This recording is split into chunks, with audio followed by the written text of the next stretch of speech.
ವಿಶ್ವತಶ್ಚಕ್ಷುರುತ ವಿಶ್ವತೋ ಮುಖೋ ವಿಶ್ವತೋ ಬಾಹುರುತ ವಿಶ್ವತಸ್ಪಾತ್ ಸಂಬಾಹುಭ್ಯಾಂ ಥಮತಿ ಸಂಪಸತ್ರೈರ್ದ್ಯಾ ವಾ ಭೂಮಿ ಜನಯನ್ ದೇವಯೇಕಃ ಜಾತವೇದಸೇ ಸುನವಾಮಸೋಮರಾತಿ ಜತೋ ನಿತಃ ತಿವೇದಾಃ ಸನಃ ಪರ್ಷದತಿ ದುರ್ಗಾಣಿ ವಿಶ್ವಾ ನಾವೇವ ಸಿಂಧುಂ ದುರಿತಾತ್ಯಗ್ನಿಃ ನಿಶತ್ರೋಃ ಸೋಮವೃಷ್ಣ್ಯಂ ನಿಶುಷ್ಮಂ ನಿವಯಸ್ಥಿರಂ ದೂರೇ ವಾ ಸತೋ ಅಂತೀವ ಭದ್ರಂ ಕರ್ಣೇಭಿಃ ಶೃಣುಜಾವದೇವಾಃ ಭದ್ರಂ ಪಶ್ಯೇಮಾಕ್ಷಭಿರ್ಯಜತ್ರಾಃ ಸ್ಥಿರೈರಂಗೈಃ ಸ್ತುಷ್ಟುವಾಂಸಸ್ತನೂಭಿರ್ವ್ಯಶೇಮ ದೇವಹಿತಂ ಜದಾಯುಃ. ಶ್ರೀ ಗುರುಭ್ಯೋ ನಮಃ. ಅಧಿಕ ಜ್ಯೇಷ್ಠಮಾಸಸ್ಯ ಚತುರ್ಥ್ಯಾಂ ತಿಥೌ ಅದ್ಯ ಮಹರ್ಷಿಣಾ ವೇದವ್ಯಾಸೇನ ರಚಿತಸ್ಯ ಮಹಾಭಾರತಸ್ಯ ಅಷ್ಟಾದಶ ಪರ್ವಸು ವನಪರ್ವ ಇತಿ ಯತ್ಖ್ಯಾತಂ ವನಪರ್ವ ತಸ್ಮಿನ್ ಪರ್ವಣಿ ಯಕ್ಷಪ್ರಶ್ನಸ್ಯ ಭಾಗಃ ಪ್ರಸ್ತೂಯತೆ. ತಸ್ಯಾಯಂ ಚತುರ್ಥಃ ಭಾಗಃ. ಕಸ್ಯಚನ ಬ್ರಾಹ್ಮಣಸ್ಯ ಅರ್ಥೆ ಮೃಗಮೇಕಂ ಅನುಧಾವಮಾನಾನಾಂ ಪಂಚ ಪಾಂಡವಾನಾಂ ಪಿಪಾಸಿತಾನಾಂ ಮಧ್ಯೆ ಜಲಂ ಪಾತುಕಾಮಾಃ ಆಹರ್ತುಕಾಮಾಶ್ಚ ಚತ್ವಾರಃ ಪಾಂಡವಾಃ ಭೀಮಃ ಅರ್ಜುನಃ ನಕುಲಃ ಸಹದೇವಶ್ಚ ಸರೋವರಮೇಕಂ ಪ್ರಾಪ್ಯ ತತ್ರಸ್ಥಂ ಯಕ್ಷಮೇಕಂ ತಿರಸ್ಕೃತ್ಯ ತಸ್ಯ ವಾಚಂ ತಿರಸ್ಕೃತ್ಯ ಜಲಂ ಪಾತುಂ ಪ್ರಯತಿರೆ. ತತಶ್ಚ ಗತಃ ಪ್ರಾಣಾಃ ತತ್ರೈವ ನಿಪೇತುಃ. ತೇಷಾಂ ಅಗ್ರಜಃ ಯುಧಿಷ್ಠಿರಃ ಭ್ರಾತॄನ್ ಅಪಶ್ಯನ್ ದುಃಖಿತಃ ತಮುದ್ದೇಶಂ ಆಗಮತ್. ಸೋಪಿ ಯಕ್ಷಸ್ಯ ಧ್ವನಿಂ ಶುಶ್ರಾವ ಪ್ರಥಮತಃ. ತದನಂತರಂ ಚ ಭಯಂಕರ ಸ್ವರೂಪಂ ತಮೇಕಂ ಯಕ್ಷಂ ದದರ್ಶ. ಯೇ ಪ್ರಶ್ನಾಃ ಭವತಾ ಪೃಷ್ಟವ್ಯಾಃ ಪೃಚ್ಛಸ್ವ ತಾನ್ ಪ್ರಶ್ನಾನ್ ಯಥಾ ಪ್ರಜ್ಞಂ ತಾನ್ ಪ್ರಶ್ನಾನ್ ವ್ಯಾಕರಿಷ್ಯಾಮಿ ಇತಿ ಏಕೈಕಶಃ ಯೇ ಪ್ರಶ್ನಾಃ ಯಕ್ಷೇಣ ಪೃಷ್ಟಾಃ ತಾನ್ ವ್ಯಾಖ್ಯಾತುಮುಪಚಕ್ರಮೆ. ಮಹಾಭಾರತದ ವನಪರ್ವದ ಯಕ್ಷ ಪ್ರಶ್ನದ ಭಾಗವನ್ನು ನಾವಿವತ್ತು ನೋಡ್ತಾ ಇದ್ದೀವಿ. ಈ ಅಧಿಕ ಜ್ಯೇಷ್ಠ ಮಾಸದ ಚತುರ್ಥಿಯ ದಿವಸ ಯಕ್ಷ ರೂಪದಲ್ಲಿ ಬಂದಂಥ ಯಮನೇ ಕೇಳಿದ ಪ್ರಶ್ನೆಗಳಿಗೆ ಉತ್ತರ ರೂಪವಾಗಿ ಸಕಲ ಶಾಸ್ತ್ರಗಳ ಅರ್ಥವನ್ನು, ಧರ್ಮ, ಅರ್ಥ, ಕಾಮ, ಮೋಕ್ಷ ಇವೆಲ್ಲವನ್ನೂ ಕೂಡ ಆ ಯಕ್ಷ ಏನು ಈ ಯುಧಿಷ್ಠಿರನ ಮುಖದಿಂದ ಕೇಳಬೇಕು ಅಂತ ಅಪೇಕ್ಷೆ ಪಟ್ಟಿದ್ದ, ಅವನ ನಿರೀಕ್ಷೆಗೆ ತಕ್ಕಂತೆ ಆ ಪ್ರಶ್ನೆಗಳ ಗಾಂಭೀರ್ಯ ಎಷ್ಟಿತ್ತೋ ಅದಕ್ಕೆ ಸರಿಸಾಟಿಯಾಗಿ ಗಂಭೀರವಾದ ಉತ್ತರಗಳನ್ನು ಆ ಯುಧಿಷ್ಠಿರ ಕೊಡ್ತಾ ಹೋದ. ಅದನ್ನೆಲ್ಲ ನಾವು ಶ್ರವಣ ಮಾಡಿದ್ದೇವೆ. ಕಳೆದ ದಿವಸ ಋಗೇಕಾ ವೃಣುತೆ ಯಜ್ಞಂ ತಾಂ ಯಜ್ಞೋ ನಾತಿ ವರ್ತತೆ. ಒಂದು ಯಜ್ಞ ನಡೀಬೇಕಾದ್ರೆ ಋಗ್ವೇದಕ್ಕೆ ಅಭಿಮಾನಿನಿಯರಾದಂತಹ ದೇವತೆಗಳೆಲ್ಲ ಬೇಕು. ಲಕ್ಷ್ಮೀದೇವಿ, ಸರಸ್ವತಿ ಭಾರತೀಯರು, ಸೌಪರ್ಣಿ, ವಾರುಣಿ, ಪಾರ್ವತಿಯರು, ಶಶಿ ಮೊದಲಾದ ದೇವತೆಗಳು ಇವರೆಲ್ಲರೂ ಕೂಡ ಋಗ್ವೇದಕ್ಕೆ ಅಭಿಮಾನಿನಿಯರಾಗಿದ್ದಾರೆ. ಅವರೆಲ್ಲರೂ ತಮ್ಮ ತಮ್ಮ ಪತಿಗಳನ್ನ, ಯಜ್ಞ ನಾಮಕನಾದ ಪರಮಾತ್ಮನನ್ನ, ಯಜ್ಞ ನಿಯಾಮಕನಾದ ಪರಮಾತ್ಮನನ್ನ, ಮತ್ತೆ ಯಜ್ಞ ಶಬ್ದ ವಾಚ್ಯರೇ ಆದಂಥ ಯಜ್ಞಾಭಿಮಾನಿಗಳಾದಂಥ ಚತುರ್ಮುಖ, ಮುಖ್ಯ ಪ್ರಾಣ, ಪುಷ್ಕರ, ಇಂದ್ರನ ಮಗ ಒಬ್ಬ ಯಜ್ಞ ಅಂತ ಹೆಸರಿನವನು, ಇವರೆಲ್ಲರನ್ನು ಕೂಡ ಅನುಸರಿಸಿಕೊಂಡಿದ್ದಾರೆ, ಅವರನ್ನು ಆವರಿಸಿಕೊಂಡಿದ್ದಾರೆ. ಮತ್ತೆ ಆ ಗಂಡಂದರು ಕೂಡ ತಮ್ಮ ಪತ್ನಿಯರನ್ನ ಯಾವ ಕಾರಣಕ್ಕೂ ಕೂಡ ಅತಿಕ್ರಮಿಸುವುದಿಲ್ಲ ಅಂತ ಅನ್ನೋದನ್ನೆಲ್ಲ ಬೃಹದಾರಣ್ಯಕ, ಛಾಂದೋಗ್ಯ ಮೊದಲಾದ ಉಪನಿಷತ್ತುಗಳ ಹಿನ್ನೆಲೆಯಲ್ಲಿ, ಗೀತಾ ಪ್ರಸ್ಥಾನದ ಹಿನ್ನೆಲೆಯಲ್ಲಿ ನಾವು ಶ್ರವಣ ಮಾಡಿದ್ದೇವೆ. ಲೌಕಿಕ ಮಹತ್ವವನ್ನು ಕೂಡ ಪಡೆದಿರುವಂತಹ ಒಂದು ವಿಶಿಷ್ಟವಾದ ಸಂಗತಿ. ಮನೆಯಲ್ಲಿ ಇರುವಂತಹ ಒಬ್ಬ ಗೃಹಸ್ಥನಿಗೆ ಹೆಂಡತಿಯೇ ಪತ್ನಿ. ಹೆಂಡತಿ ಅಂದರೆ ಭಗವಂತನೇ ಕೊಟ್ಟಂತಹ ಒಂದು ಗೆಳತಿ ಅನ್ನುವಂತಹ ವಿಷಯವನ್ನು ಕೂಡ ಕಳೆದ ದಿವಸ ಶ್ರವಣ ಮಾಡಿದ್ದೀವಿ. ಸಪ್ತಪದಿ ಮಾಡಿಸುವಾಗ ವಿವಾಹದಲ್ಲಿ ಪ್ರತಿಯೊಬ್ಬರಿಗೂ ಕೂಡ ಆ ಮಂತ್ರಗಳನ್ನ ಆವಾಗ ಕೇಳಿದ್ದು ಗೊತ್ತಿರ್ತದೆ, ಮುಂದೆ ಮರ್ತೋಗಿರ್ತದೆ. ಸಖಾ ಸಪ್ತಪದ ಭವ, ಸಖಾಯು ಸಪ್ತಪದ ಬಭೂವ. ಈ 7 ಹೆಜ್ಜೆಗಳನ್ನು ಇಡುವುದರ ಮೂಲಕ ನೀನು ನನ್ನ ಜೀವದ ಗೆಳತಿಯಾಗಿದ್ದಿ ಅಂತ ಗಂಡ ಆ ಹೆಂಡತಿಗೆ ಹೇಳ್ತಾನೆ. ಆದ್ರೆ ಆ ವರವಿಗೆ ಆ ಮಂತ್ರಗಳನ್ನು ಹೇಳಲಿಕ್ಕೆ ಬರ್ತಿರೋದಿಲ್ಲ. ಅವ್ರ ಪರವಾಗಿ ಪುರೋಹಿತರು ಹೇಳ್ತಿರ್ತಾರೆ. ಇವರು ಮಂತ್ರವನ್ನು ಹೇಳಿರುವುದೂ ಇಲ್ಲ, ಅವ್ರಿಗೆ ಅರ್ಥವೂ ಗೊತ್ತಿರೋದಿಲ್ಲ.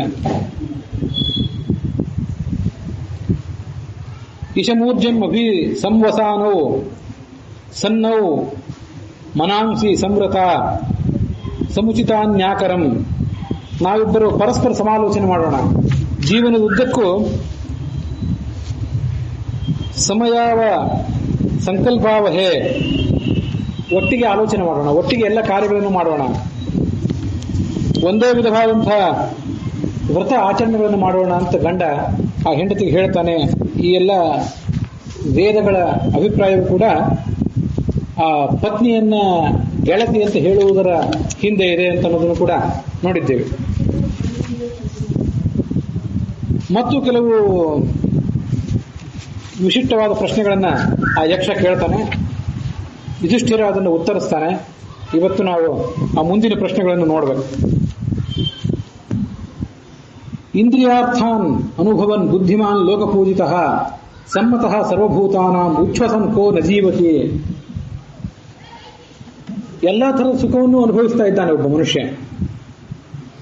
ಬುದ್ಧಿವಂತ ಅಂತ ಕರೆಸ್ಕೊಂಡಿದ್ದಾನೆ, ಸಮಾಜದಲ್ಲಿ ಮನ್ನಣೆಯೂ ಇದೆ. ಆದ್ರೆ ಅವನು ಉಸಿರಾಡ್ತಾ ಇದ್ದಾನೆ. ಉಸಿರಾಡಿದರೂ ಕೂಡ ಅವನನ್ನು ಬದುಕಿದವನು ಅಂತ ಪರಿಗಣಿಸುವ ಸ್ಥಿತಿ ಇಲ್ಲ. ಯಾಕೆ? ಯಾವ ಮನುಷ್ಯನನ್ನು ಬದುಕಿದವನು ಅಂತ ಹೇಳಬೇಕು, ಯಾವ ಮನುಷ್ಯನನ್ನು ಸತ್ತವನು ಅಂತ ಹೇಳಬೇಕು. ಯಾವ ಮನುಷ್ಯ ಉಸಿರಾಡ್ತಿದ್ರು ಕೂಡ ಸತ್ತಂತೆ, ಯಾವ ಮನುಷ್ಯನ ಬದುಕು ನಿಜವಾದ ರೀತಿಯ ಬದುಕು, ಅದನ್ನು ಸ್ವಲ್ಪ ಹೇಳು. ಇಡೀ ಶ್ಲೋಕದಲ್ಲಿ ಒಂದೇ ಪ್ರಶ್ನೆ. ಹಿಂದೆ ಎಲ್ಲ 4 ಪ್ರಶ್ನೆಗಳಿರ್ತಿದ್ವು, ಒಂದೇ ಪ್ರಶ್ನೆ. ದೇವತಾತಿಥಿ ಭೃತ್ಯಾನಾಂ ಪಿತೃಣಾಂ ಆತ್ಮನಸ್ಥಯ ನ ನಿರ್ವಪತಿ ಪಂಚಾನಾಂ ಉಚ್ಛ್ವಸನ್ ನಸ ಜೀವತಿ. ಯುಧಿಷ್ಠಿರ ಉತ್ತರ ಕೊಟ್ಟ. ದೇವತೆಗಳಿಗೆ, ಅತಿಥಿಗಳಿಗೆ, ಸೇವಕರಿಗೆ, ಪಿತೃಗಳಿಗೆ ಮತ್ತೆ ಪರಮಾತ್ಮನಿಗೆ, ಇವರೆಲ್ಲರಿಗೂ ಕೂಡ ತೃಪ್ತಿ ಮಾಡ್ತಾ ಮನುಷ್ಯ ಬದುಕಬೇಕು. ಹಾಗೆ ಮಾಡ್ತಾ ಮನುಷ್ಯ ಬದುಕಿದರೆ ಅವನು ಬದುಕಿದಂತೆ, ಅವನ ಬದುಕು ಸಾರ್ಥಕ. ಯಾರು ಇವರೆಲ್ಲರಿಗೂ ತೃಪ್ತಿ ಮಾಡದೆ ತಾನೊಬ್ಬನೇ ತೃಪ್ತಿಯನ್ನು ಪಡ್ಕೊಳ್ತಾ ಬದುಕಿರ್ತಾನೆ, ಅವನ ಜೀವನ ವ್ಯರ್ಥ. ಅವನು ಶ್ವಾಸೋಚ್ಛ್ವಾಸ ಮಾಡ್ತಿದ್ರು ಕೂಡ ಅದು ಬದುಕದೇ ಇದ್ದಂತೆ ಅಂತ ಯುಧಿಷ್ಠಿರ ಅದಕ್ಕೆ ಉತ್ತರ ಕೊಡ್ತಾನೆ. ನಮಗೆ ನಿತ್ಯ ಏನೇನು ಕರ್ಮಗಳನ್ನು ಮಾಡ್ತೇವೆ, ಆ ಕರ್ಮಗಳಿಂದ ಮಾಡುವುದರ ಹಿಂದೆ ಏನೊಂದು ಪುರಾಣಗಳ, ವೇದಗಳ ಶಾಸನ ಇದೆ, ಅದೆಲ್ಲ ಈ ಮಾತಿನಲ್ಲಿ ಕಂಡು ಬರ್ತದೆ. ಸಂಧ್ಯಾವಂದನೆ ಮಾಡ್ತೇವೆ, ದೇವರ ಪೂಜೆ ಮಾಡ್ತೇವೆ, ವೈಶ್ವದೇವ, ಬಲಿಹರಣ, ಉಪಾಸನ, ಅಗ್ನಿಹೋತ್ರ ಇತ್ಯಾದಿಗಳನ್ನು ಮಾಡ್ತೇವೆ. ಆ ಎಲ್ಲ ಸಂಗತಿಗಳು ಇಲ್ಲಿವೆ.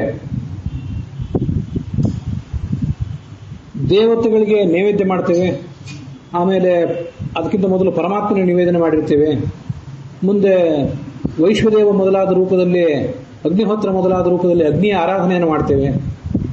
ಬಲಿಹರಣ ರೂಪದಲ್ಲಿ ನಮ್ಮ ಸುತ್ತಮುತ್ತಲಿರುವಂತಹ ಪ್ರಾಣಿಗಳಿಗೆಲ್ಲ, ಎಲ್ಲ ಪ್ರಾಣಿಗಳಿಗೂ ಕೂಡ ಸಾಂಕೇತಿಕವಾದಂತಹ ಆಹಾರವನ್ನು ಕೊಡ್ತೇವೆ. ನಮ್ಮ ಜವಾಬ್ದಾರಿ ಇದೆಲ್ಲ, ಗೃಹಸ್ಥನ ಜವಾಬ್ದಾರಿ. ಇಷ್ಟೆಲ್ಲ ಆದಮೇಲೆ ಎಲ್ಲ ಆಗಿದೆ, ಇನ್ನು ಊಟಕ್ಕೆ ಕೂತ್ಕೊಳ್ಳೋ ಸಮಯ ಆಗಿದೆ. ಆವಾಗ ಒಮ್ಮೆಲೆ ಊಟಕ್ಕೆ ಕೂತ್ಕೊಂಡು ಬಿಡಬಾರ್ದು. ಬಲಿಹರಣ, ವೈಷ್ಣುದೇವ ಯಾವಾಗ ಆಯ್ತು ಯಾವಾಗ ಕೂಡ್ಲಿ ಅಂತ ಅವಸರ ಪಡಬಾರ್ದು. ಒಂದು ಆಕಳನ್ನ ಹಾಲು ಕರೆಯೋ ಹೊತ್ತು ಕಾಯ್ಬೇಕು. ಯಾಕೆ ಕಾಯ್ಬೇಕು ಅಂದ್ರೆ ಯಾರ್ಯಾರು ಅತಿಥಿಗಳು ಬರ್ತಾರ ಅಂತ ಕಾಯ್ಬೇಕು. ಅತಿಥಿಗಳು ಬಂದ್ರೆ ಅಂಥವ್ರಿಗೆ ಊಟ ಮಾಡಿಸಿ, ಮುಂದೆ ಮನೆಯಲ್ಲಿರುವಂತಹ ಆಳು ಕಾಳುಗಳಿಗೆ ಮೊದಲಾದವರಿಗೆ ಊಟ ಮಾಡಿಸಿ, ಗರ್ಭಿಣಿ ಸ್ತ್ರೀಯರು, ವೃದ್ಧರು ಮೊದಲಾದವರಿಗೆಲ್ಲ ಊಟ ಮಾಡಿಸಿ, ಕೊನೆಗೆ ತಾವು ಊಟ ಮಾಡಬೇಕು. ಮನುಷ್ಯ ಗೃಹಸ್ಥನ ಜವಾಬ್ದಾರಿ ಅದು. ಇವತ್ತು ಪ್ರತಿಯೊಂದು ಮನೆಗೂ ಕೂಡ ಅತಿಥಿಗಳು ಬರುವಂತ ಪದ್ಧತಿ ಏನಿಲ್ಲ, ಹೇಳಿದ್ರೆ ಬರ್ತಾರಷ್ಟೇ.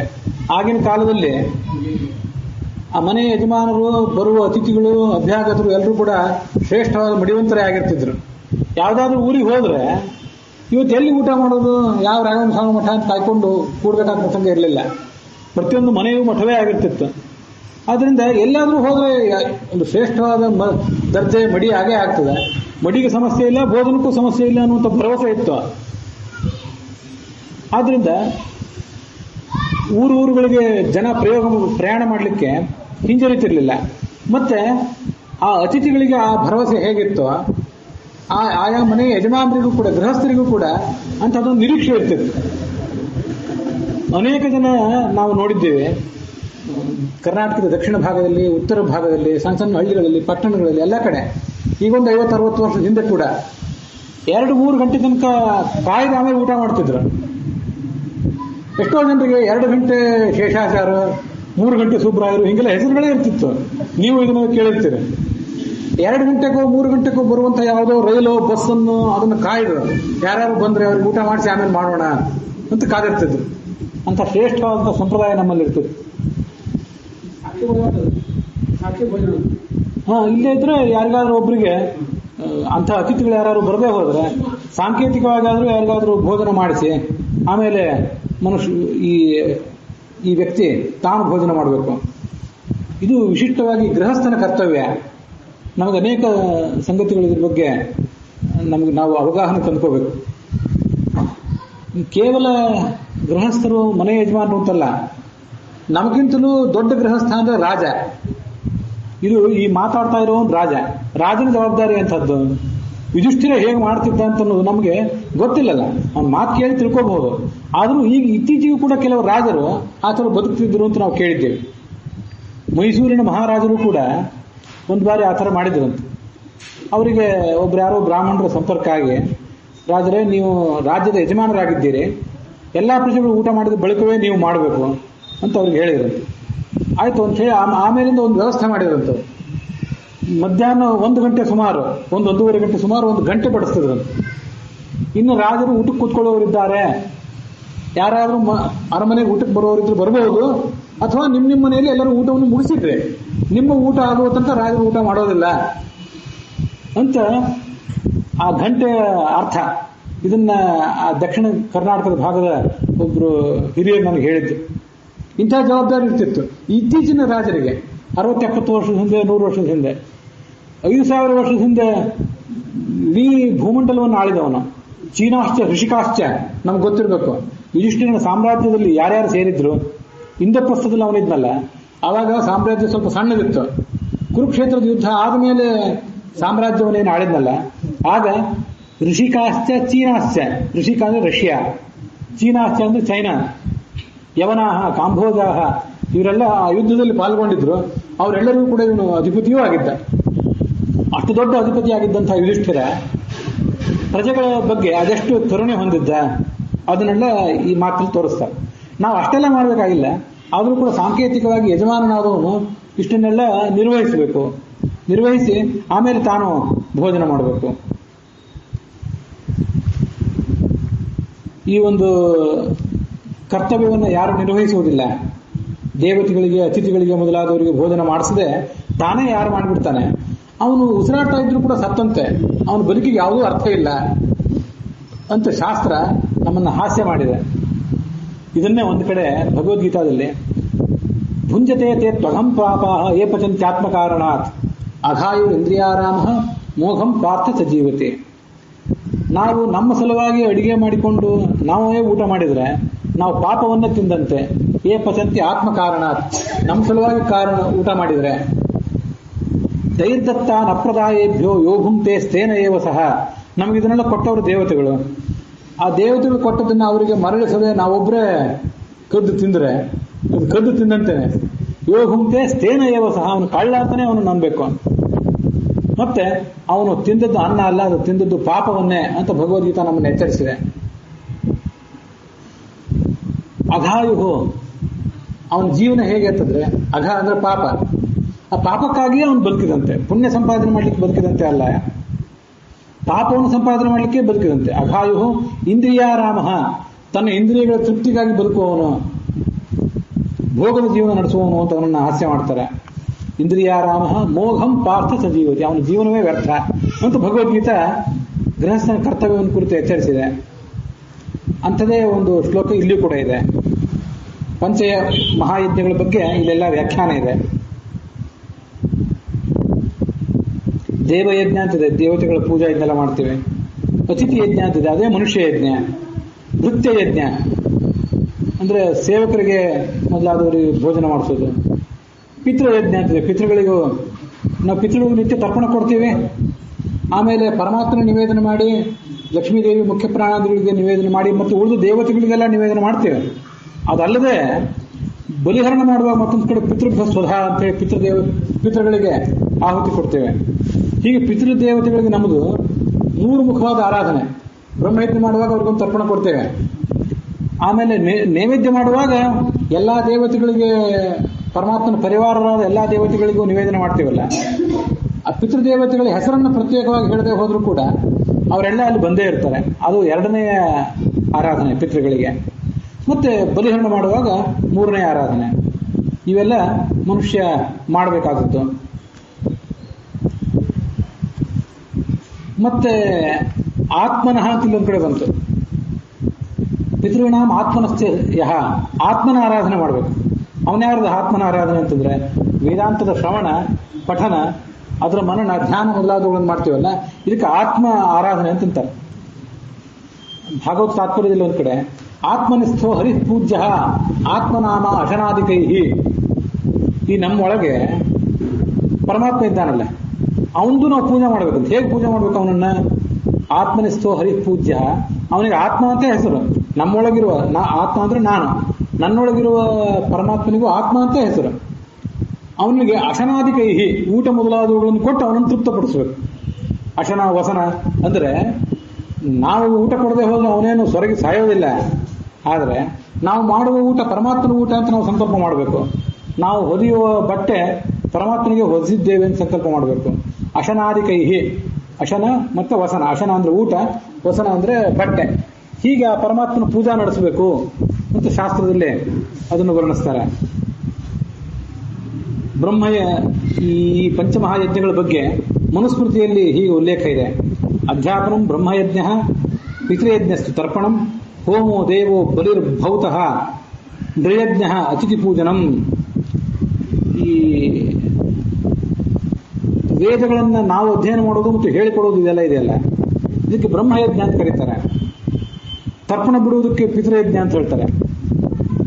ನಾವು ಬೇರೆ ಬೇರೆ ಸ್ಮೃತಿಗಳನ್ನು ನೋಡಿದಾಗ ಹೆಸರುಗಳು ಬೇರೆ ಬೇರೆ ಕಾಣಿಸ್ತಿರ್ತದೆ. ಅಂತೂ ನಾವು ಮಾಡುವ ಎಲ್ಲಾ ಕರ್ಮಗಳನ್ನು ಅಲ್ಲಿ ಸಂಗ್ರಹಿಸ್ತಾ ಇರ್ತಾರೆ. ಅಗ್ನಿಯಲ್ಲಿ ಮಂತ್ರಪೂರ್ವಕವಾಗಿ ಆರಾಧನೆ ಮಾಡ್ತೀವಲ್ಲ, ಅದಕ್ಕೆ ದೇವಯಜ್ಞ ಅಂತ ಹೇಳ್ತಾರೆ.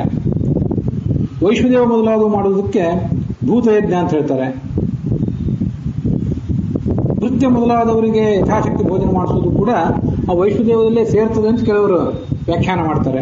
ಅಥವಾ ಬಲಿಹರಣದಲ್ಲಿ ಸೇರ್ತದೆ ಅಂತ ಇನ್ನು ಕೆಲವರು ಅದನ್ನ ವ್ಯಾಖ್ಯಾನಿಸ್ತಾರೆ. ಅತಿಥಿಗಳನ್ನು ತೃಪ್ತಿಪಡಿಸುವುದು ಮನುಷ್ಯ ಯಜ್ಞ ಅಂತ ಕರೆಸ್ಕೋತದೆ. ಪಂಚೈತಾನ್ಯೋ ಮಹಾಯಜ್ಞಾನ್ ನ ಹಾಪಯತಿ ಶಕ್ತಿತಃ ಸಗೃಹೇಪಿ ವಸನ್ ನಿತ್ಯಂ ಸೂನಾ ದೋಷೈ ನ ಲಿಪ್ಯತೆ. ಅವನಿಗೆ ಯಾವ ದೋಷಗಳು ಬರೋದಿಲ್ಲ. ಸೂನ, ನಮಗೆ ಪಂಚಸೂನ ಅಂತ ನಾವು ಕೇಳಿದ್ವಿ, ಗೊತ್ತಿದೆ. ನಾವು ಸಸ್ಯಾಹಾರಿಗಳು, ನಾವು ಯಾರಿಗೂ ಹಿಂಸೆ ಮಾಡೋದಿಲ್ಲ ಅಂತ ನಾವು ತಿಳ್ಕೊಂಡಿರ್ತೇವೆ. ನಾವು ಸಸ್ಯಾಹಾರವೇ ತಿನ್ನಲಿ, ಮಾಂಸಾಹಾರವೇ ತಿನ್ನಲಿ, ನಾವು ಒಂದಲ್ಲ ಒಂದು ಜೀವಕ್ಕೆ ಹಿಂಸೆ ಮಾಡೇ ಮಾಡ್ತೇವೆ. ಆದ್ರಿಂದ ಬಲಿಹಣ್ಣು ಮೊದಲಾದನ್ನು ಮಾಡಲೇಬೇಕು. ಪಂಚಯಜ್ಞಗಳನ್ನು ಅನುದಿನದೇ ಮಾಡುವಂತಹ ಗೃಹಸ್ಥ ಯಾರಿದ್ದಾನೆ, ಅವನಿಗೆ ಯಾವುದಾವುದೋ ಕಾರಣದಿಂದ ತೀರ್ಥಯಾತ್ರಾ ಮೊದಲಾದನ್ನು ಮಾಡ್ಲಿಕ್ಕಾಗಲಿಲ್ಲ. ಸ್ವಗೃಹೇಪಿ ವಸನ್, ಈ ಮನೆಯಲ್ಲೇ ಇರಬೇಕಾದ ಅನಿವಾರ್ಯ ಸ್ಥಿತಿ, ತಂದೆ ತಾಯಿಗಳಿಂದ ಅನಾರೋಗ್ಯ ಮತ್ತೇನೇನೋ ಕಾರಣದಿಂದ ಅವನಿಗೆ ತೀರ್ಥಯಾತ್ರಾ ಮೊದಲಾದವನ್ನು ಮಾಡದೇ ಇರೋದ್ರಿಂದ ಏನು ಸಮಸ್ಯೆ ಇಲ್ಲ. ದೋಷಗಳಿಂದಲೇ ಅವನು ಮುಕ್ತನಾಗಿ ಬಿಡ್ತಾನೆ. ಪಂಚವಾಯೇತೆ ಮಹಾಯಜ್ಞಾಃ ಸತತಿ ಪ್ರತಾಯಂತೆ ಸತತಿ ಪ್ರತಿಷ್ಠಂತೆ ದೇವಯಜ್ಞ ಪಿತೃಯಜ್ಞೋ ಭೂತಯಜ್ಞೋ ಮನುಷ್ಯಯಜ್ಞೋ ಬ್ರಹ್ಮಯಜ್ಞ ಇತಿ ಯದಗ್ನೌ ಜುಹೋತ್ಯಪಿ ಸಮಿಧಂ ತದ್ದೇವಯಜ್ಞ. ತೈತ್ರಿಯ ಆರಣ್ಯಕದಲ್ಲಿ ಹೀಗೆ ವೇದ ಮಂತ್ರಗಳಿವೆ. ತದ್ದೇವಯಜ್ಞ ಸಂತಿಷ್ಠತೆ ಯತ್ ಪಿತೃಭ್ಯ ಸ್ವಧಾ ಕರೋತಿ ತೃಪ್ಯತ್ಯಪಃ ತತ್ ಪಿತೃಯಜ್ಞ ಸಂತಿಷ್ಠತೆ. ಯದ್ಭೂತೇಭ್ಯ ಬಲಿಂ ಹರತೆ ತದ್ಭೂತಯಜ್ಞ ಸಂತಿಷ್ಠತೆ. ಯದ್ ಬ್ರಾಹ್ಮಣೇಭ್ಯ ಅನ್ನಂ ದದಾತಿ. ನಾನು ಓದಿದ್ರು ಅರ್ಥ ಸರಳವಾಗಿದೆ, ಯಾಕಂದ್ರೆ ಹಿಂದೆ ಅರ್ಥ ಹೇಳಿ ಆಗಿದೆ. ಇದೇ ಅರ್ಥವನ್ನು ಒಳಗೊಂಡಂತೆ ವೇದವಾಕ್ಯ ಅಷ್ಟೇ. ಬ್ರಾಹ್ಮಣರಿಗೆ ಭೋಜನ ಮಾಡಿಸ್ತಾನೆ, ತನ್ ಮಾನುಷ್ಯ ಯಜ್ಞ, ಅದಕ್ಕೆ ಮನುಷ್ಯ ಯಜ್ಞ ಅಂತ ಹೇಳ್ತಾರೆ. ಯತ್ ಸ್ವಾಧ್ಯಾಯವಧೀತ ರುಚಂ ಯಜುಸ್ಸಾಮವ ತದ್ ಬ್ರಹ್ಮಯಜ್ಞ ಇತಿ ತಿಷ್ಠತೆ. ಅಲ್ಲೊಂದು ಮಾತಿದೆ, ಸದೀತ ಏಕಾಮಪಿ ರುಚಂ. ನಮಗೆ ಇಡೀ ಋಗ್ವೇದವನ್ನು ಅಧ್ಯಯನ ಮಾಡ್ಲಿಕ್ಕಾಗಲಿಲ್ಲ, ಇಡೀ ಯಜುರ್ವೇದ ಪ್ರತಿನಿತ್ಯ ಹೇಳಲಿಕ್ಕಾಗಲಿಲ್ಲ. ಯಥಾಶಕ್ತಿ ವೇದಾಧ್ಯಯನ ಮಾಡಲೇಬೇಕು ನಿತ್ಯ ಅಂತಿದೆ. ಅದರಲ್ಲಿ ಒಂದೇ ಋಕ್ಕನ್ನಾದರೂ ಹೇಳ್ರಿ, ಒಂದೇ ಋಕ್ಕನ್ನು ಹೇಳಿದ್ರು ಕೂಡ ಅದಕ್ಕೆ ಬ್ರಹ್ಮಯಜ್ಞ ಅಂತಲೇ ಕರೀತಾರೆ. ಈ ಒಂದೇ ಋಕ್ಕನ್ನು ಹೇಳಿದ್ರು ಕೂಡ ಸಮಗ್ರ ವೇದಗಳನ್ನು ಹೇಳಿದ ಫಲ ಪಡ್ಕೊಳ್ಳೋದು, ಇದಕ್ಕೆ ಸಂಬಂಧಪಟ್ಟಂತೆ ಐತರೇಯ ಉಪನಿಷತ್ನಲ್ಲಿ ಒಂದು ಉಲ್ಲೇಖ ಕಾಣಿಸ್ತದೆ, ಐತರೇಯ ಉಪನಿಷತ್ ಭಾಷ್ಯದಲ್ಲಿ. ಅದು ಹೇಗೆ ಅಂತಂದ್ರೆ, ಈಗ ನಮಗೆ ವೇದಕ್ಕೆ ಸಂಬಂಧಪಟ್ಟಂತೆ ಸಂಹಿತಾ ಪಾಠ, ಘನಪಾಠ, ಕ್ರಮಪಾಠ, ಪದಪಾಠ ಅಂತೆಲ್ಲ ಗೊತ್ತಿದೆಯಲ್ಲ. ಅಲ್ಲಿ ಮುಖ್ಯವಾಗಿ ಸಂಹಿತಾ ಪಾಠ, ಪದಪಾಠ ಮತ್ತು ಕ್ರಮಪಾಠ ಅಂತೇಳಿ. ಈ ಇದರಲ್ಲಿ ನಮಗೆ ಈ ಸಹಸ್ರಶೀರ್ಷ ಪುರುಷ ಸಹಸ್ರಾಕ್ಷ ಸಹಸ್ರಪಾಠ ಹೇಗಿದ್ದಂತೆ ಹೇಳಿಬಿಟ್ರೆ ಅದು ಸಂಹಿತಾ ಪಾಠ ಅಂತ ಕರೀತಾರೆ. ಪದಗಳನ್ನು ವಿಂಗಡಿಸಿ ಬೇರ್ಪಡಿಸಿ ಹೇಳಿದ್ರೆ ಅದಕ್ಕೆ ಪದಪಾಠ ಅಂತ ಕರೀತಾರೆ. ಮತ್ತೊಂದು ಕ್ರಮಪಾಠ ಅಂತ ಒಂದಿದೆ, ಅದಕ್ಕೊಂದು ಗಣಿತದ ಲೆಕ್ಕಾಚಾರ ಇದೆ. ಪದಗಳನ್ನು ಹಿಂದೆ ಮುಂದೆ ಮಾಡಿ ಹೇಳೋದೊಂದು, ಯಾವ ಔಷಧ ಸಂಬೋದಂತೆ ಹೀಗೆಲ್ಲ ಹೇಳ್ತಾರೆ. ನಾನು ಆ ಘನಪಾಠದಲ್ಲೆಲ್ಲ ಏನು ಓದಿ ಗೊತ್ತಷ್ಟೇ ಹೊರತು ಹೇಳಿ ಗೊತ್ತಿಲ್ಲ, ಅದರಿಂದ ಇಷ್ಟೇ ಹೇಳಿದ್ದೇನೆ. ಮತ್ತು ಈಗ 3 ಪಾಠಗಳಿವೆ, ಇದು ನಮಗೆಲ್ಲ ಗೊತ್ತಿಲ್ಲ, ಏನು ಮಾಡಬೇಕು? ಒಂದು ಸುಲಭವಾದ ಮಾರ್ಗವನ್ನು ಶಾಸ್ತ್ರ ನಮ್ಗೆ ಹೇಳಿಕೊಟ್ಟಿದೆ, ಕಷ್ಟಕರವಾದ ಮಾರ್ಗಗಳನ್ನು ಶಾಸ್ತ್ರ ಹೇಳಿದೆ. ಸುಲಭವಾಗಿ ಸಂಹಿತಾ ಪಾಠ, ಪದಪಾಠ, ಕ್ರಮಪಾಠಗಳನ್ನು ಮಾಡುವ ಒಂದು ಮಾರ್ಗ ಹೇಳಿಕೊಟ್ಟಿದೆ ಶಾಸ್ತ್ರ. ಏನು ಅಂತಂದ್ರೆ, ವಿಷ್ಣವೇ ನಮಃ ಸಂಹಿತಾ ಪಾಠ. ಶ್ನ ಅಂತಿದೆಯಲ್ಲ, ಶ ಮತ್ತು ಣಗಳ ಸಂಯುಕ್ತಾಕ್ಷರ. ವಿಷ್ಣವೇ ನಮಃ ಸಂಹಿತಾ ಪಾಠದ ಫಲ ಸಿಕ್ತು. ಇಡೀ ವೇದಗಳನ್ನು ಸಂಹಿತಾ ಪಾಠದ ರೂಪದಲ್ಲಿ ಹೇಳಿದಂತಾಯ್ತು. ಮುಂದೆ ವಿಶ್ ಪ್ಲಸ್ ನವೇ ನಮಃ, ಇದು ಪದಪಾಠ ಹೇಳಿದಂತಾಯ್ತು ಇಡೀ ವೇದವನ್ನು. ಪ್ಲಸ್ ಅನ್ನೋದು ಬೇಡ, ಪ್ಲಸ್ ನಾ ಹೇಳಿದೆ ಅಷ್ಟೇ, ನಾವು ಹೇಳುವಾಗ ಪ್ಲಸ್ ಅಂತ ಹೇಳೋದು ಬೇಡ. ವಿಶ್ ನವೇ ನಮಃ ಇಡೀ ವೇದವನ್ನು ಸಂಹಿತಾ ಪಾಠದ ರೂಪದಲ್ಲಿ ಹೇಳಿದಂತಾಯ್ತು. ಮುಂದೆ ವಿಷ್ಣವೇ ನವೇ ನಮಃ, ವಿಷ್ಣವೇ ನವೇ ನಮಃ ಹೀಗೆ ಹೇಳ್ಬಿಟ್ರೆ ಇಡೀ ವೇದವನ್ನು ಕ್ರಮಪಾಠದಲ್ಲಿ ಹೇಳಿದಂತಾಯ್ತು. ಯಾಕೆಂತಂದ್ರೆ ಇಡೀ ವೇದಗಳ ತಾತ್ಪರ್ಯ ಏನು ನಮ್ಗೆ ಗೊತ್ತಿಲ್ಲ, ವೇದಗಳನ್ನ ನಾವು ಅಧ್ಯಯನವೂ ಮಾಡಿಲ್ಲ, ನಮ್ಗೆ ಅದರ ಅರ್ಥವೂ ಗೊತ್ತಿಲ್ಲ. ಆದರೂ ಇಡೀ ವೇದದ ಅರ್ಥವನ್ನು ಸರಳವಾಗಿ ತಿಳ್ಕೊಳ್ಳುವಂತಹ ಒಂದು ಮಾರ್ಗವನ್ನ ನಮಗೆ ಐತರೇಯ ಉಪನಿಷತ್ತು ಹೇಳ್ತದೆ.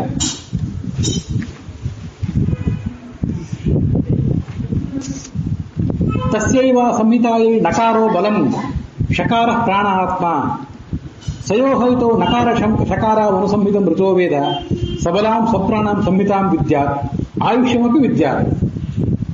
ಪರಮಾತ್ಮನ ನಾಮದಲ್ಲಿ ವಿಷ್ಣು ಅಂತ ಏನೊಂದು ಪ್ರಸಿದ್ಧವಾದ ನಾಮ ಇದೆಯಲ್ಲ, ಆ ವಿಷ್ಣು ಅನ್ನೋ ನಾಮದಲ್ಲಿ ಶ ಮತ್ತು ಣ ಇವೆಯಲ್ಲ, ಈ ಶ ಮತ್ತು ಣಗಳ ಅರ್ಥವನ್ನು ತಿಳ್ಕೊಂಡ್ಬಿಡೋಣ. ಇಡೀ ವೇದಗಳ ಅರ್ಥವನ್ನು ತಿಳ್ಕೊಂಡಂತಾಯ್ತು. ಅದೊಂದು ಸ್ವಾರಸ್ಯ.